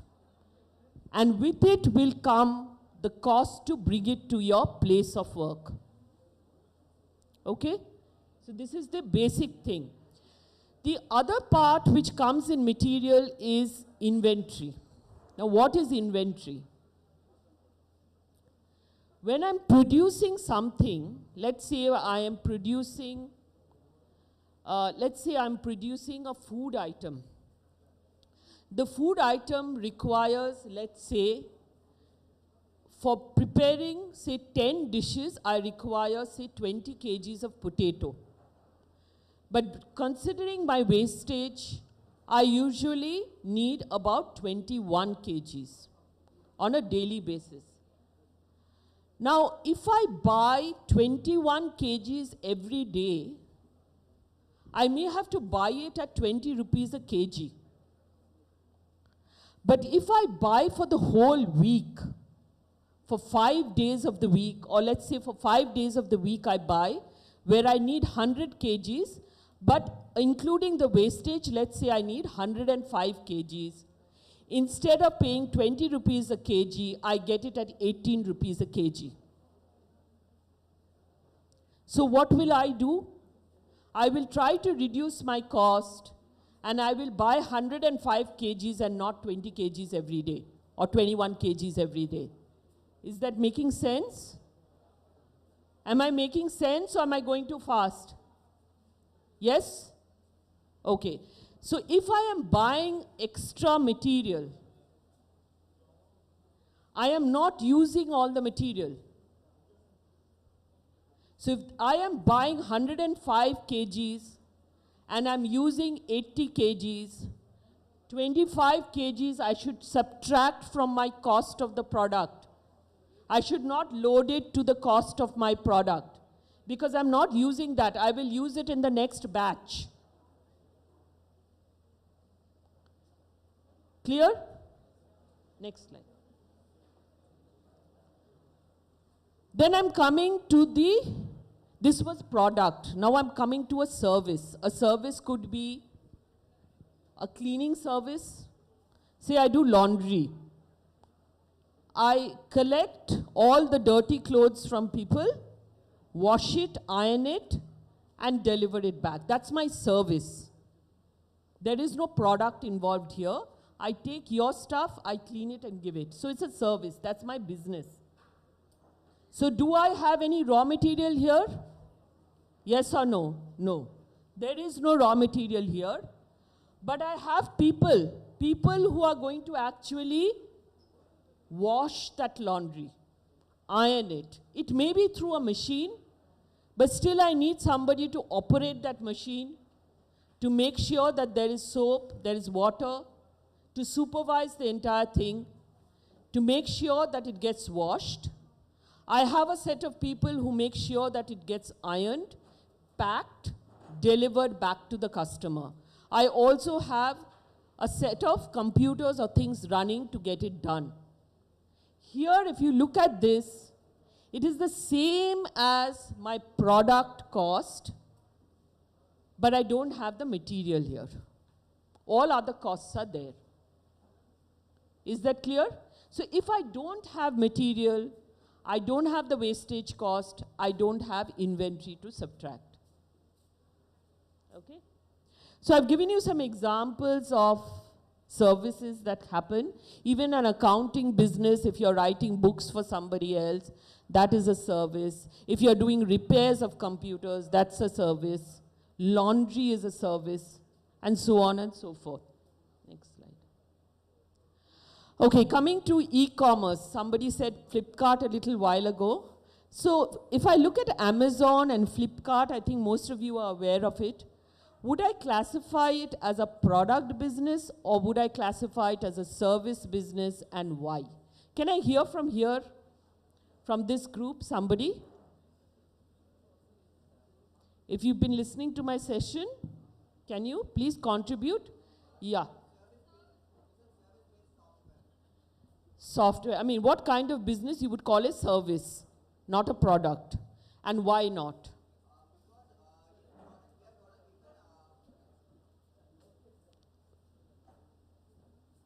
In product, we are going to give an actual thing which can be used by others. In service, we will just be repairing it. We are not going to give any type of machines or any type of product to it. We will just going to repair it.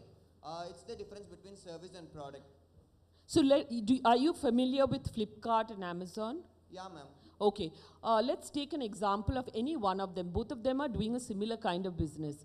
So where here there is no repair. What are they doing? They are just transferring the product from one place to another to the required persons. So it's in service.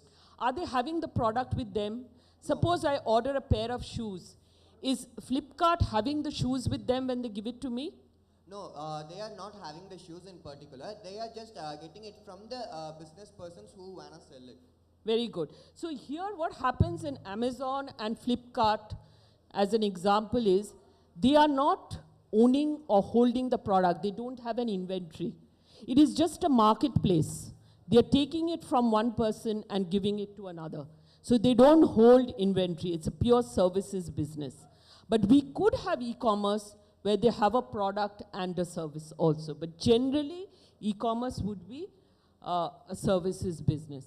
Now, after having said all this, what I was now telling you about the product and the service was essentially creating the product or service and the cost associated with it, right?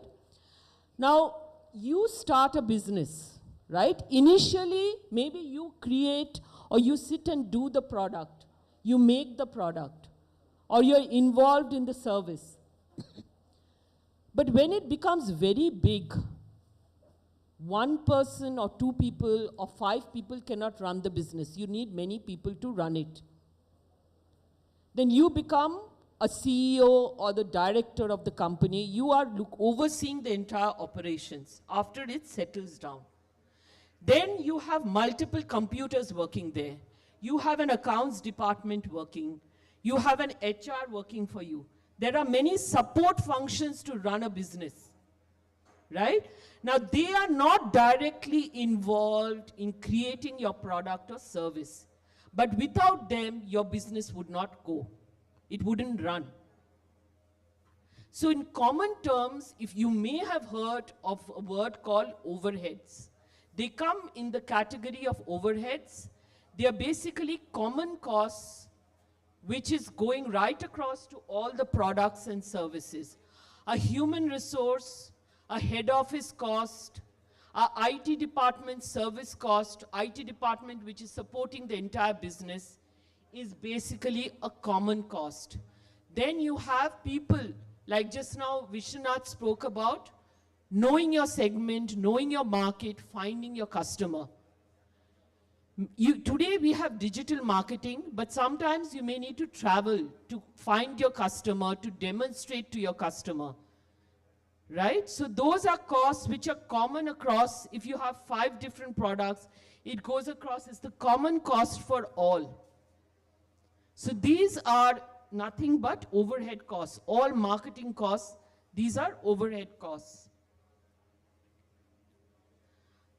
Now, there is also another set of costs which also come in, but we don't incur it every year or on a regular basis. For instance, computers, which everyone is aware of, right? If I get computers for everybody in my office, let's say I've started business and I have 20 people working in my office and I have got 20 computers for each one of them. Do I need to buy 20 computers every year? Yes or no? Yes or no? So what do I do? What do I do? Do I just charge off the cost of 20 computers in the first year? Can I take it like that? Yes or no? If I take the cost of 20 computers in year 1 and use it for 3 years, year 2 and year 3 will not have a cost of the computer at all. And what am I doing as a result?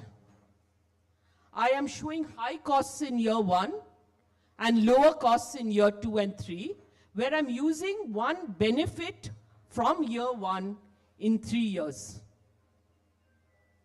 So what we do in that case is, we identify what we are buying. It could be a machine, it could be equipment, it could be a computer, it could be software also today, though very many softwares today run on license mode on a monthly basis. They don't come in this category. Okay, now suppose I'm buying something which is going to last me for say 5 years, or for 3 years, or for 2 years.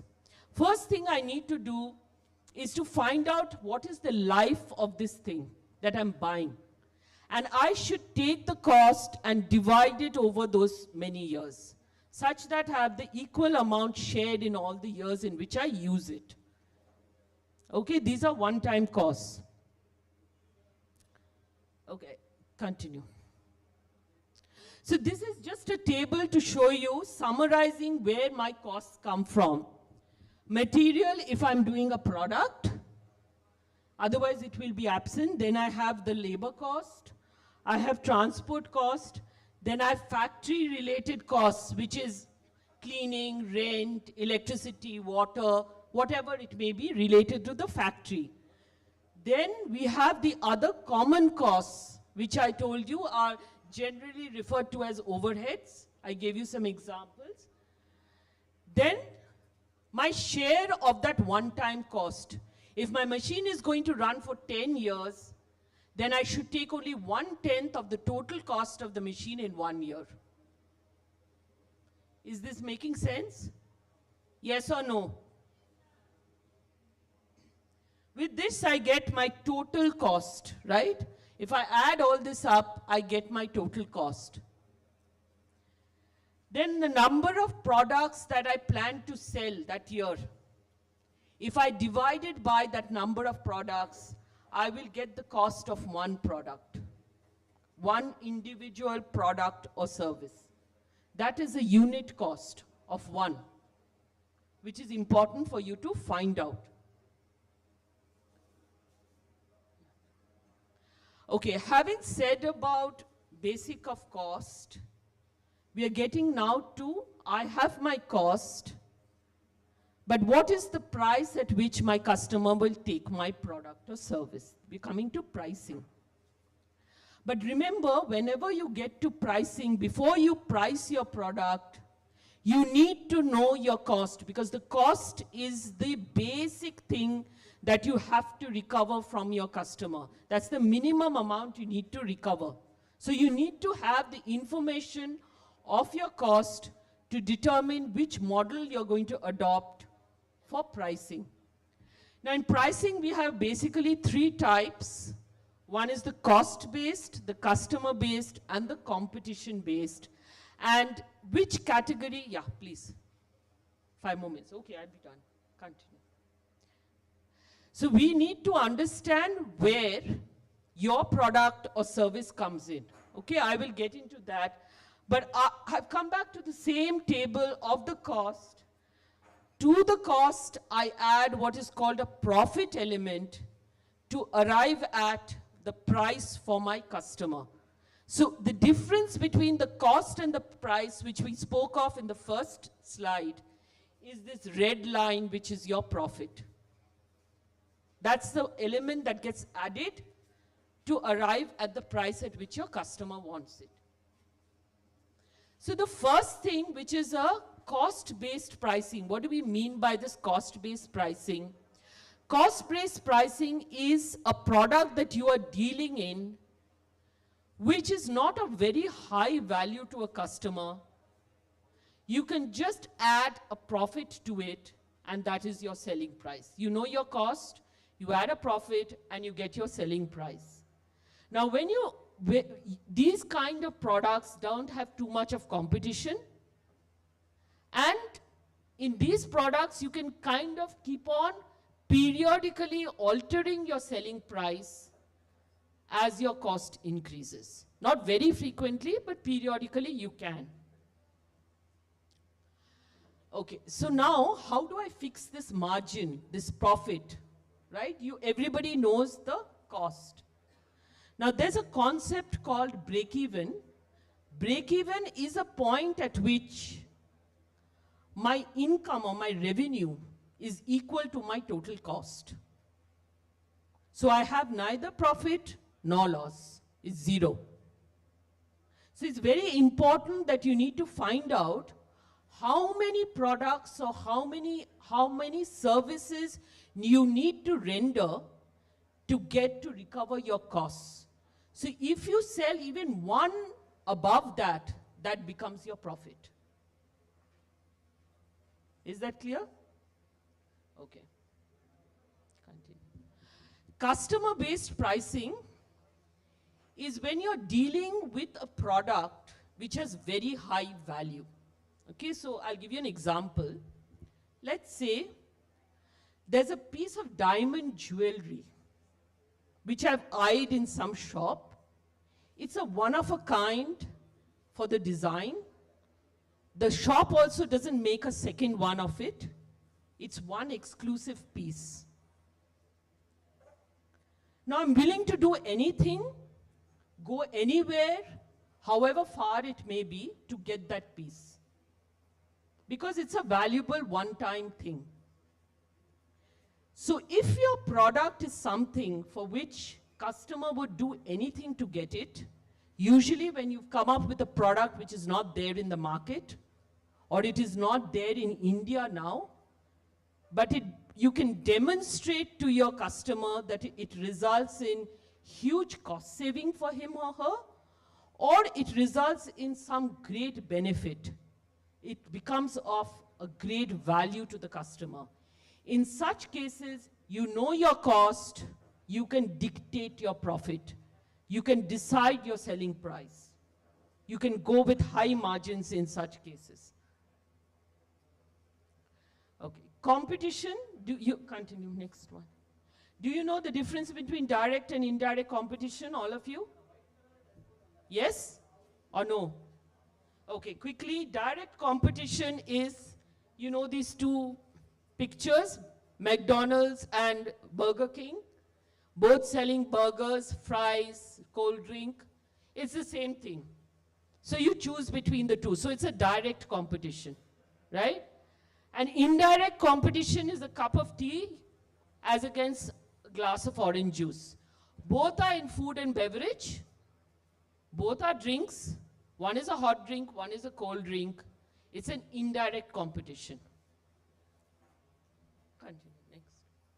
So in competition, what happens is, suppose you've come up with a product or a service which is already there in the market. There are other players there. You need to find out your direct competitors as well as your indirect competitors. It's very important. You can find that out. Right? Who are these people who can come and take away your business?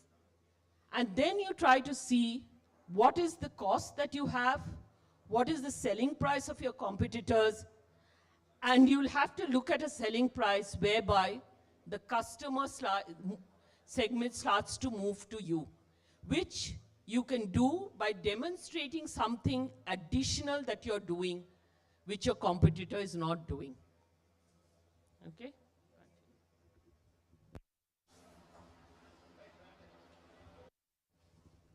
In such cases, the margins are very low. You may not have very high profits. And to do this, you really need to do a lot of homework to be able to fix a selling price in case of competition.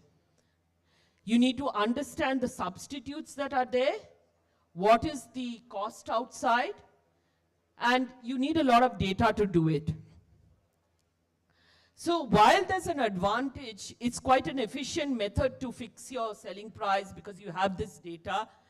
And you can, if you can demonstrate that your product is something better, you can get a little higher margin than your competitors if you can demonstrate that. But it is not easy. You need to do a little bit of work around that. And the disadvantage is, don't try to do it just like that. Please collect sufficient information both about your direct as well as your indirect competitors. With that information only, you can go ahead and fix the selling price. Otherwise, what will happen is, if your selling price is not correctly fixed, you will see that you're invariably running at a loss. Okay? I think it's quite a heavy topic, but I try to do it as fast as possible. If you have questions, we can take it up maybe later, right? Yeah, we will do that later. You can send it up later. Thank you. Thank you, Ketaki. May I request Chairman Manthan, Mr. B.A. Abhishek, to hand over a token of our appreciation to Madam Ketaki Basu.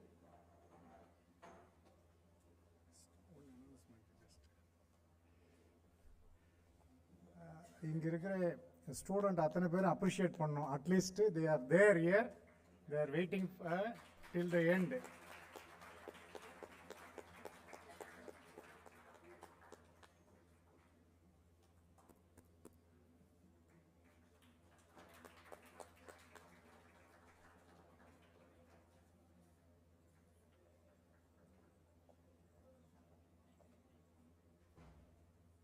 Thank you, ma'am.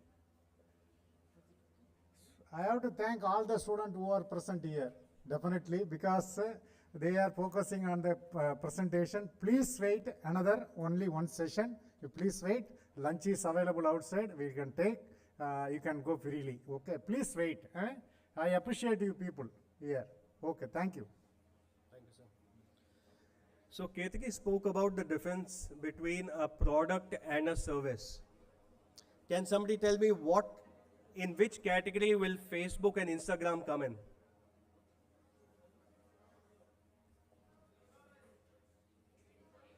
Service. So if it is a service, what is the product over there? You know, there's a saying that if something is being given to you for free, then you are the product. So for those platforms, you and your content is the product. Usually the session right before lunch and the session right after lunch is the hardest for a speaker, because the person before lunch is the person between you and the lunch, and the person after lunch is the one who's trying to keep you awake from the lunch, right? But we are not worried, because the youngest and the most charming person from our team, Mr. Shravan Gurutur, is going to speak to you about building revenue streams, projections, and short-term fund requirements. Shravan is a chartered accountant, a registered valuer. He was also the chairman of the Institute of Chartered Accountants of India, Bangalore branch, in the year 2018-2019. And he was the youngest chairman to occupy that coveted position. So, with all the energy left in you, please welcome Shravan Gurutur.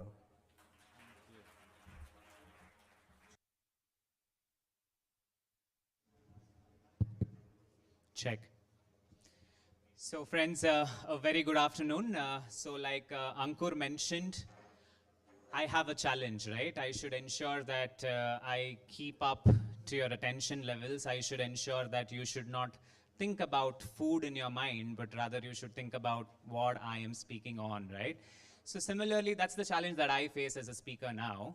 Every business also faces different kinds of challenges. One such challenge that I'm going to speak about today is how to increase your revenues, right? Like your vice chairman earlier today mentioned, there is the word sale, S-A-L-E, in the word Salem, right? So half my job is done. I am assuming that all of you, since you're born or at least brought up in Salem, studying in Salem, you know what is meant by sale, right? So anyways, nonetheless, revenue, friends, is another word, a broad word used for sales, right?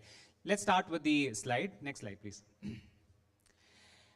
The previous speakers have already spoken about what is a product, what is a service, what is a combination of this, all of it, right? So the idea is to understand what are the core revenue streams that an organization can have. Any organization should be focusing on increasing their sales. You could be in the business of manufacturing or selling some products or providing some services.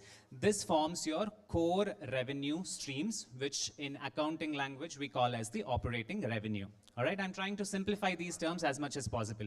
But if there are any other ancillary revenues or secondary revenues that your organization gets, these are called as the non-operating revenue. Example could be, maybe you have excess funds of 1 lakh rupees, for example. You put it in a fixed deposit in your business so that it earns some interest. So interest is a revenue, but it is not your core revenue. You're not working towards generating interest. You're working towards selling your product, selling your service. While these are ancillary kind of revenues. Next slide, please. In the business world, we find different kinds of sources of revenue. Again, enough and more has been spoken about a product and service like I mentioned, but let's look at it in a slightly different angle. Any revenue that you get from transaction, say you are Domino's or Pizza Hut, you sell 2 pizzas, the customer pays you money for it. This is called as a transaction. So any such transaction related revenue is one kind of revenues that your organization can have. The second one is something which is intangible, you cannot really see. It could be linked to your time, it could be linked to the efforts. If I'm an advocate, I might be charging by the hour.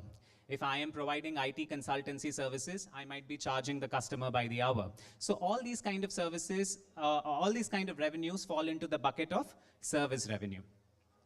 Another kind of revenue that you can have is called as recurring revenue. One of the simplest example is, say for example, you have subscribed to your Google Drive subscription, right? They charge you by the month. So that's an example of recurring revenue for Google. You might be also subscribed to various other things. Say if I am a software company, I have developed a inventory management module. Manufacturing clients are my customers. I provide access to this software, which we call as a SaaS product, to the manufacturing clients on a subscription model. On a monthly basis or quarterly basis, I might be charging them. So that is an example of a recurring revenue. And finally, we have another kind of revenue called as a project revenue. What is project revenue? Say, for example, if I have won a tender from the government to build a flyover, for example. This is a kind of project where I get the revenue only till the completion of that particular project and hand it over. It could be construction of a road, construction of a building. These are generally long-term in nature. That's why we call them as one-time projects or revenue in the nature of project. All right. Next slide, please. Friends, the idea is, how do we estimate and how do we project what my revenue should be? Because revenue is the core, revenue is the key performance indicator of any kind of organization, right? But how do I estimate it? Next. Let's take a very small case study, right? Very small case study. Let's assume you are into a health drink manufacturing company and you have found out a formula. With the help of this formula, you are capable of manufacturing some health drinks which has the potential to cure diabetes. All right, your company has come out with this kind of a formula. So now you need to estimate what are the potential sales that you can have and what are the related expenses. So you need to be in a position to understand, how do I project my sales and how do I project my expenses? This is a very small case study. Next slide, please. Let's see with very simple numbers. I know that the moment I put an Excel sheet or put more than 3 or 4 numbers on a screen, most of our minds kind of turn off, right? So I've tried to simplify with an example of how to estimate revenue. So going back to the case study, I am a manufacturer of drinks which has the capacity to cure diabetes. So how do I project? our previous speaker, Mr. Vishwanathan sir, has already spoken about what is the market size, what is the demand, and things like that. On the basis of that, the next step is to put them in numbers. If I have a potential to sell 1 lakh bottles of this particular drink, and the price that I have decided on the basis of, again, Ketaki Basu's session is 50 rupees per drink, the revenue that I get is a simple mathematics of 1 lakh into 50. That is 50 lakhs of revenue I expect to sell in the year 2023. That is how I am making my projection. Your product, you will have to identify what is your potential on the basis of the demand, market study, things like that. Competition for that matter, etc. Apart from my core revenue, there is another core revenue that I have. My drink can also be sold in the form of a concentrate to bottling partners, right? What is concentrate? Just like how Coca-Cola also sells the concentrated Coke to bottling partners and then they further sell it. Similarly, even I have that potential, right? So if I am selling the concentrates, the price per concentrate bottle is 30 rupees to the bottling people. And I have estimated that about 50,000 of these I can sell. So 50,000 into 30 is 15 lakhs. So my estimated revenue for the first year is how much? Totally 65 lakhs. Is this simple? Anything confusing over here? It's very simple, right? Can we make it a bit more complicated, which we call as projections for multiple years? Next slide, please. Can you now see that the 2023 projected is in the very first set of columns, which we already discussed? Until 65 lakhs, we've already discussed. And what is my projected revenue for the next year, 2024? So what I have done is those numbers which are highlighted in red is something which has changed compared from 23 to 24. So instead of 1 lakh, I am estimating 1,20,000 bottles to be sold in the year 24. Similarly, instead of 50 concentrates, I have estimated 65,000 concentrates. While my price remains the same, can you see the 50 and 30 remains the same? Right? I am not going to increase the selling price of my product even in the year 24. So my revenue has increased. Revenue has increased by what percentage? Simple mathematics again, 20% and 30%. Overall, 22% it has increased. This is how you project your revenues. Now you understood how 2 years of projections have happened? Can we go to the next slide? I've brought in another year over here. In the third year, I have made another change. Not just the number of units, but also the price per bottle I have increased. The first 2 years, I was selling the bottle at 50 rupees per bottle, and now I've increased it to 55 and then 35. This is a very simple way of how you project your revenues. Are we clear on this? Isn't it simple? Right, so this is how you project your revenues. Next slide. Now that we have taken an example of a product, let's take an example of a service. Again, Ketaki spoke about e-commerce, and one of another e-commerce portal is your Zomato in the food delivery business, right? So how do you estimate the revenue in case of a services industry? So what does Zomato primarily do? It helps in delivering the products from point A to point B. That is why it is called as a delivery partner, or they generate revenues through food delivery. So for a company like that, how do I estimate? It is on the basis of the demand again, right? The number of deliveries that my company has the potential to deliver multiplied by the price that I would charge per delivery. So the logic is the same. You just have to identify your market, identify what is your capacity to deliver to the market, and put them in a number format.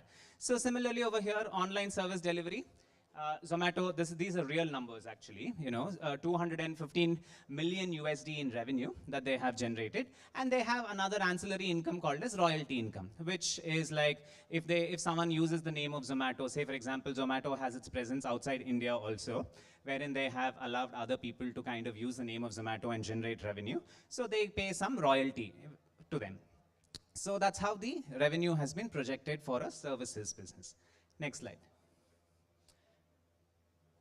Since I know this is the last session and most of you have really dull faces, I thought I'll make this a bit interactive. I have a poll. Can you put the poll, please? What you're supposed to do is, okay, let the screen come up.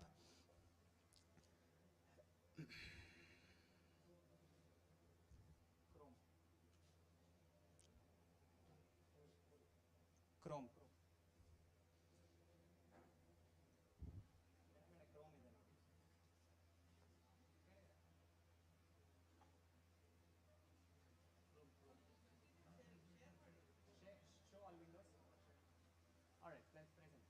Okay, the question is what is your business idea's major revenue stream? All of you pull out your cell phones, go to the browser, go to menti.com and enter this code and give the answers, please. All of you pull out your phones.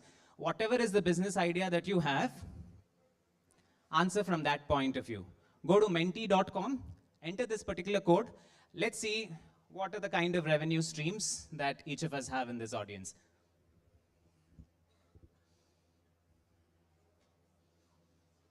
Go to menti.com and enter that code.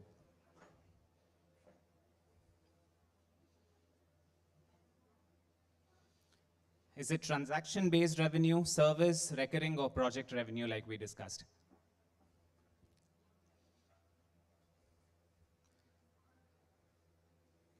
We'll give it a minute on this. More responses?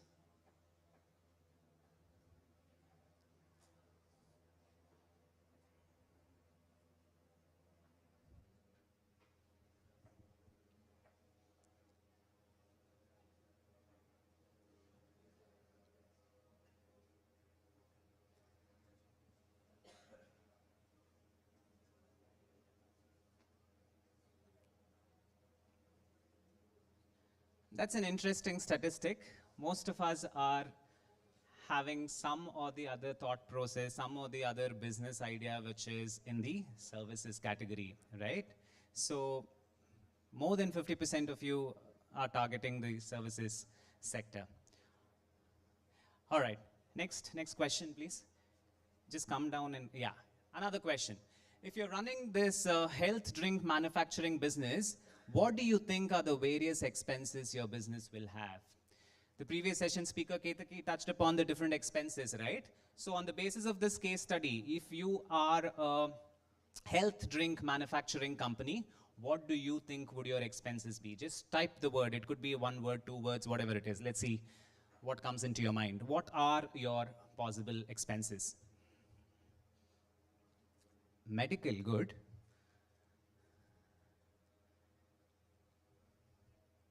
Design, water, storage, fantastic.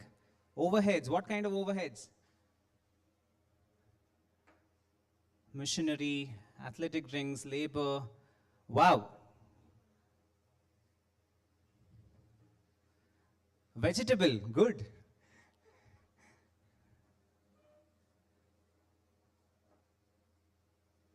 What is relax expense? Come on guys, be serious, relax. I think the major answer is your raw material, water, and labor. I think most of you have given these kinds of responses. Fabulous. Let's go back to the slide. Thank you for your participation. Let's now look into the expenses. Now that we looked at how to project revenues, let's look at how to project expenses, right?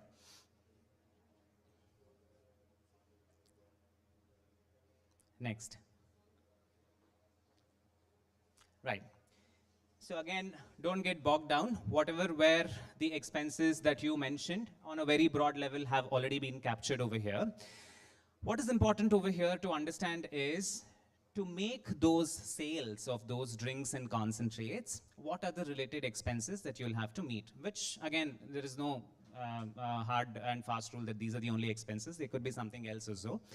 The idea is to convey that in the year 2023, you have spent 39 lakhs towards raw materials, that is the cost of goods sold. Similarly, you have a bunch of other expenses, where the total expenses stands at 73 lakhs.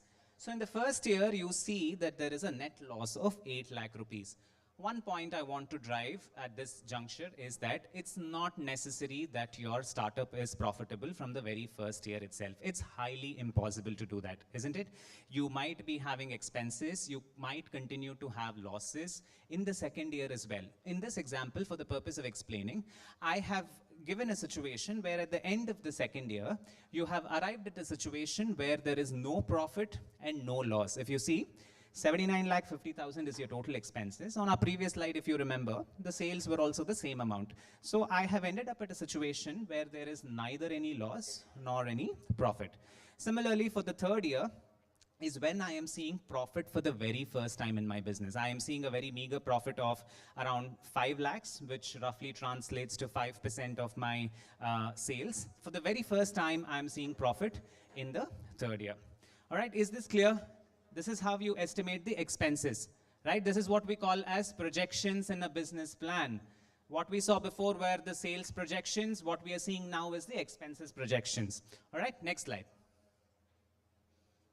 Okay, let's now look at the different kinds of funding requirements, the different finance or the money requirements of your businesses, and let's focus on the short-term fund requirements.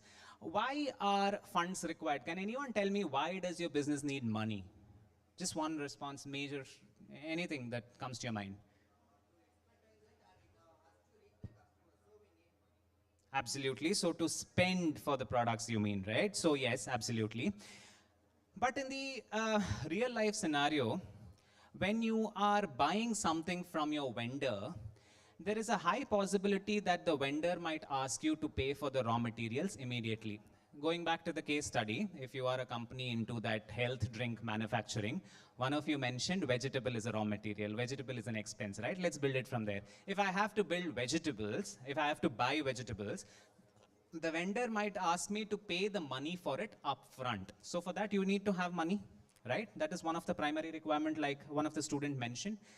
But what if the vegetable vendor is actually giving me some time to pay that money? Say, for example, if he is giving me 30 days time limit to pay that money to him, then I don't need to have that money on the day one itself.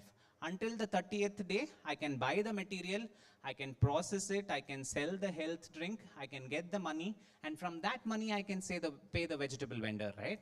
So that's called as a credit period. In this second example, the vendor actually gave us a 30-day credit period. So that is meant by credit period. Are we clear on what is credit period?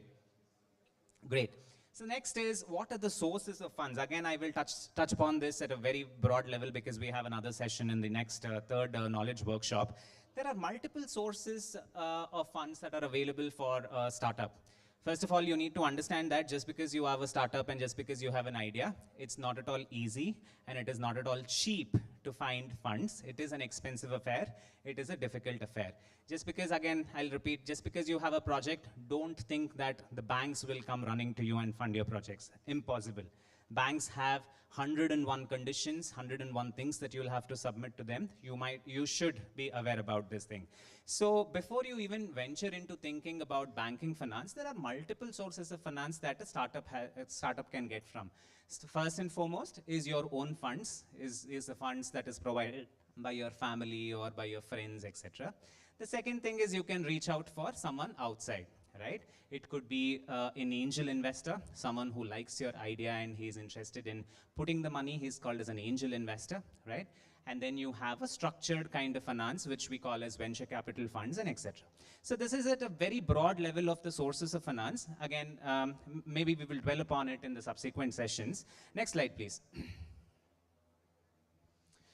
Let's understand how the process of conversion of money happens into product, and again, how the product becomes cash.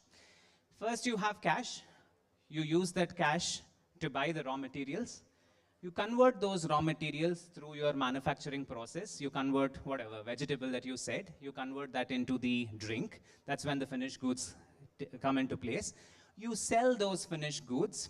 You recover the money from your customers. So the customers also, you might give them credit period, right? Just like how I spoke about 30 days credit period for your vendors, you might give a 30 days credit period for your customers also. Not all customers pay you upfront. Please remember, not all kinds of businesses can have that kind of a model.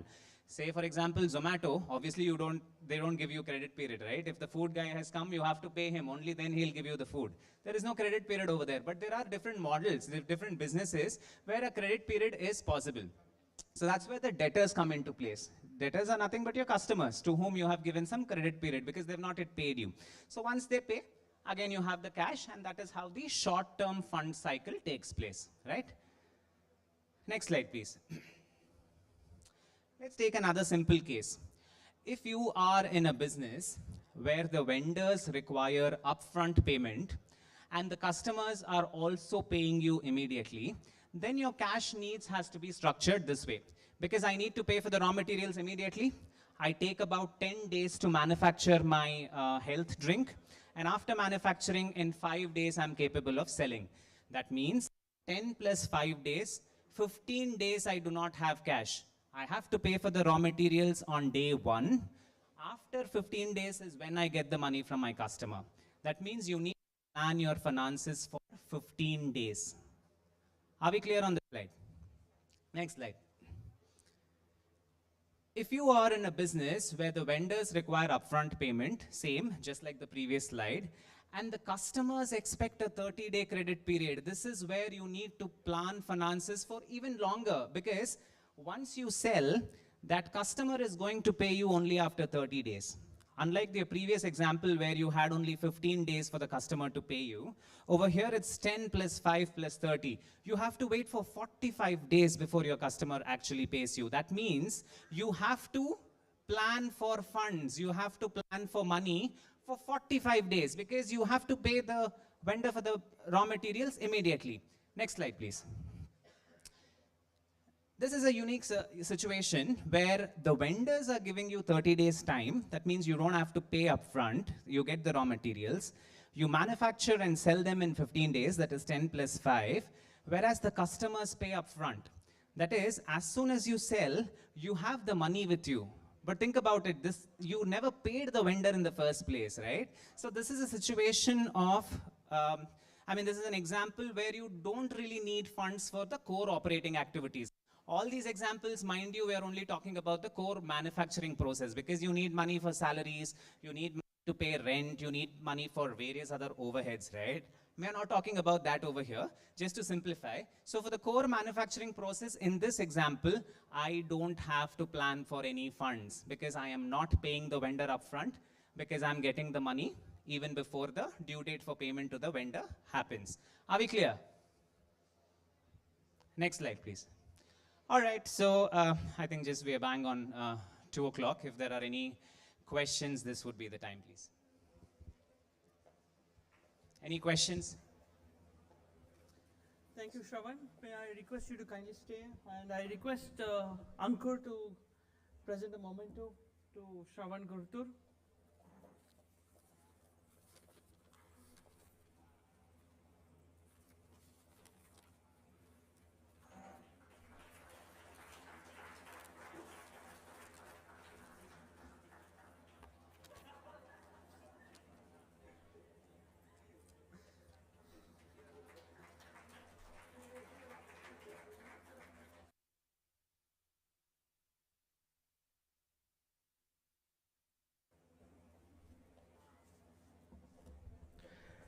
Thank you, Shravan. Just the last thing before you head for lunch is a formal vote of thanks. Don't worry. Pranam is going to keep it short because he himself has been gunning for the Selvi mess for the last 2 hours. So please welcome Mr. Pranam KJ, Vice Chairman of Manthan, for his vote of thanks.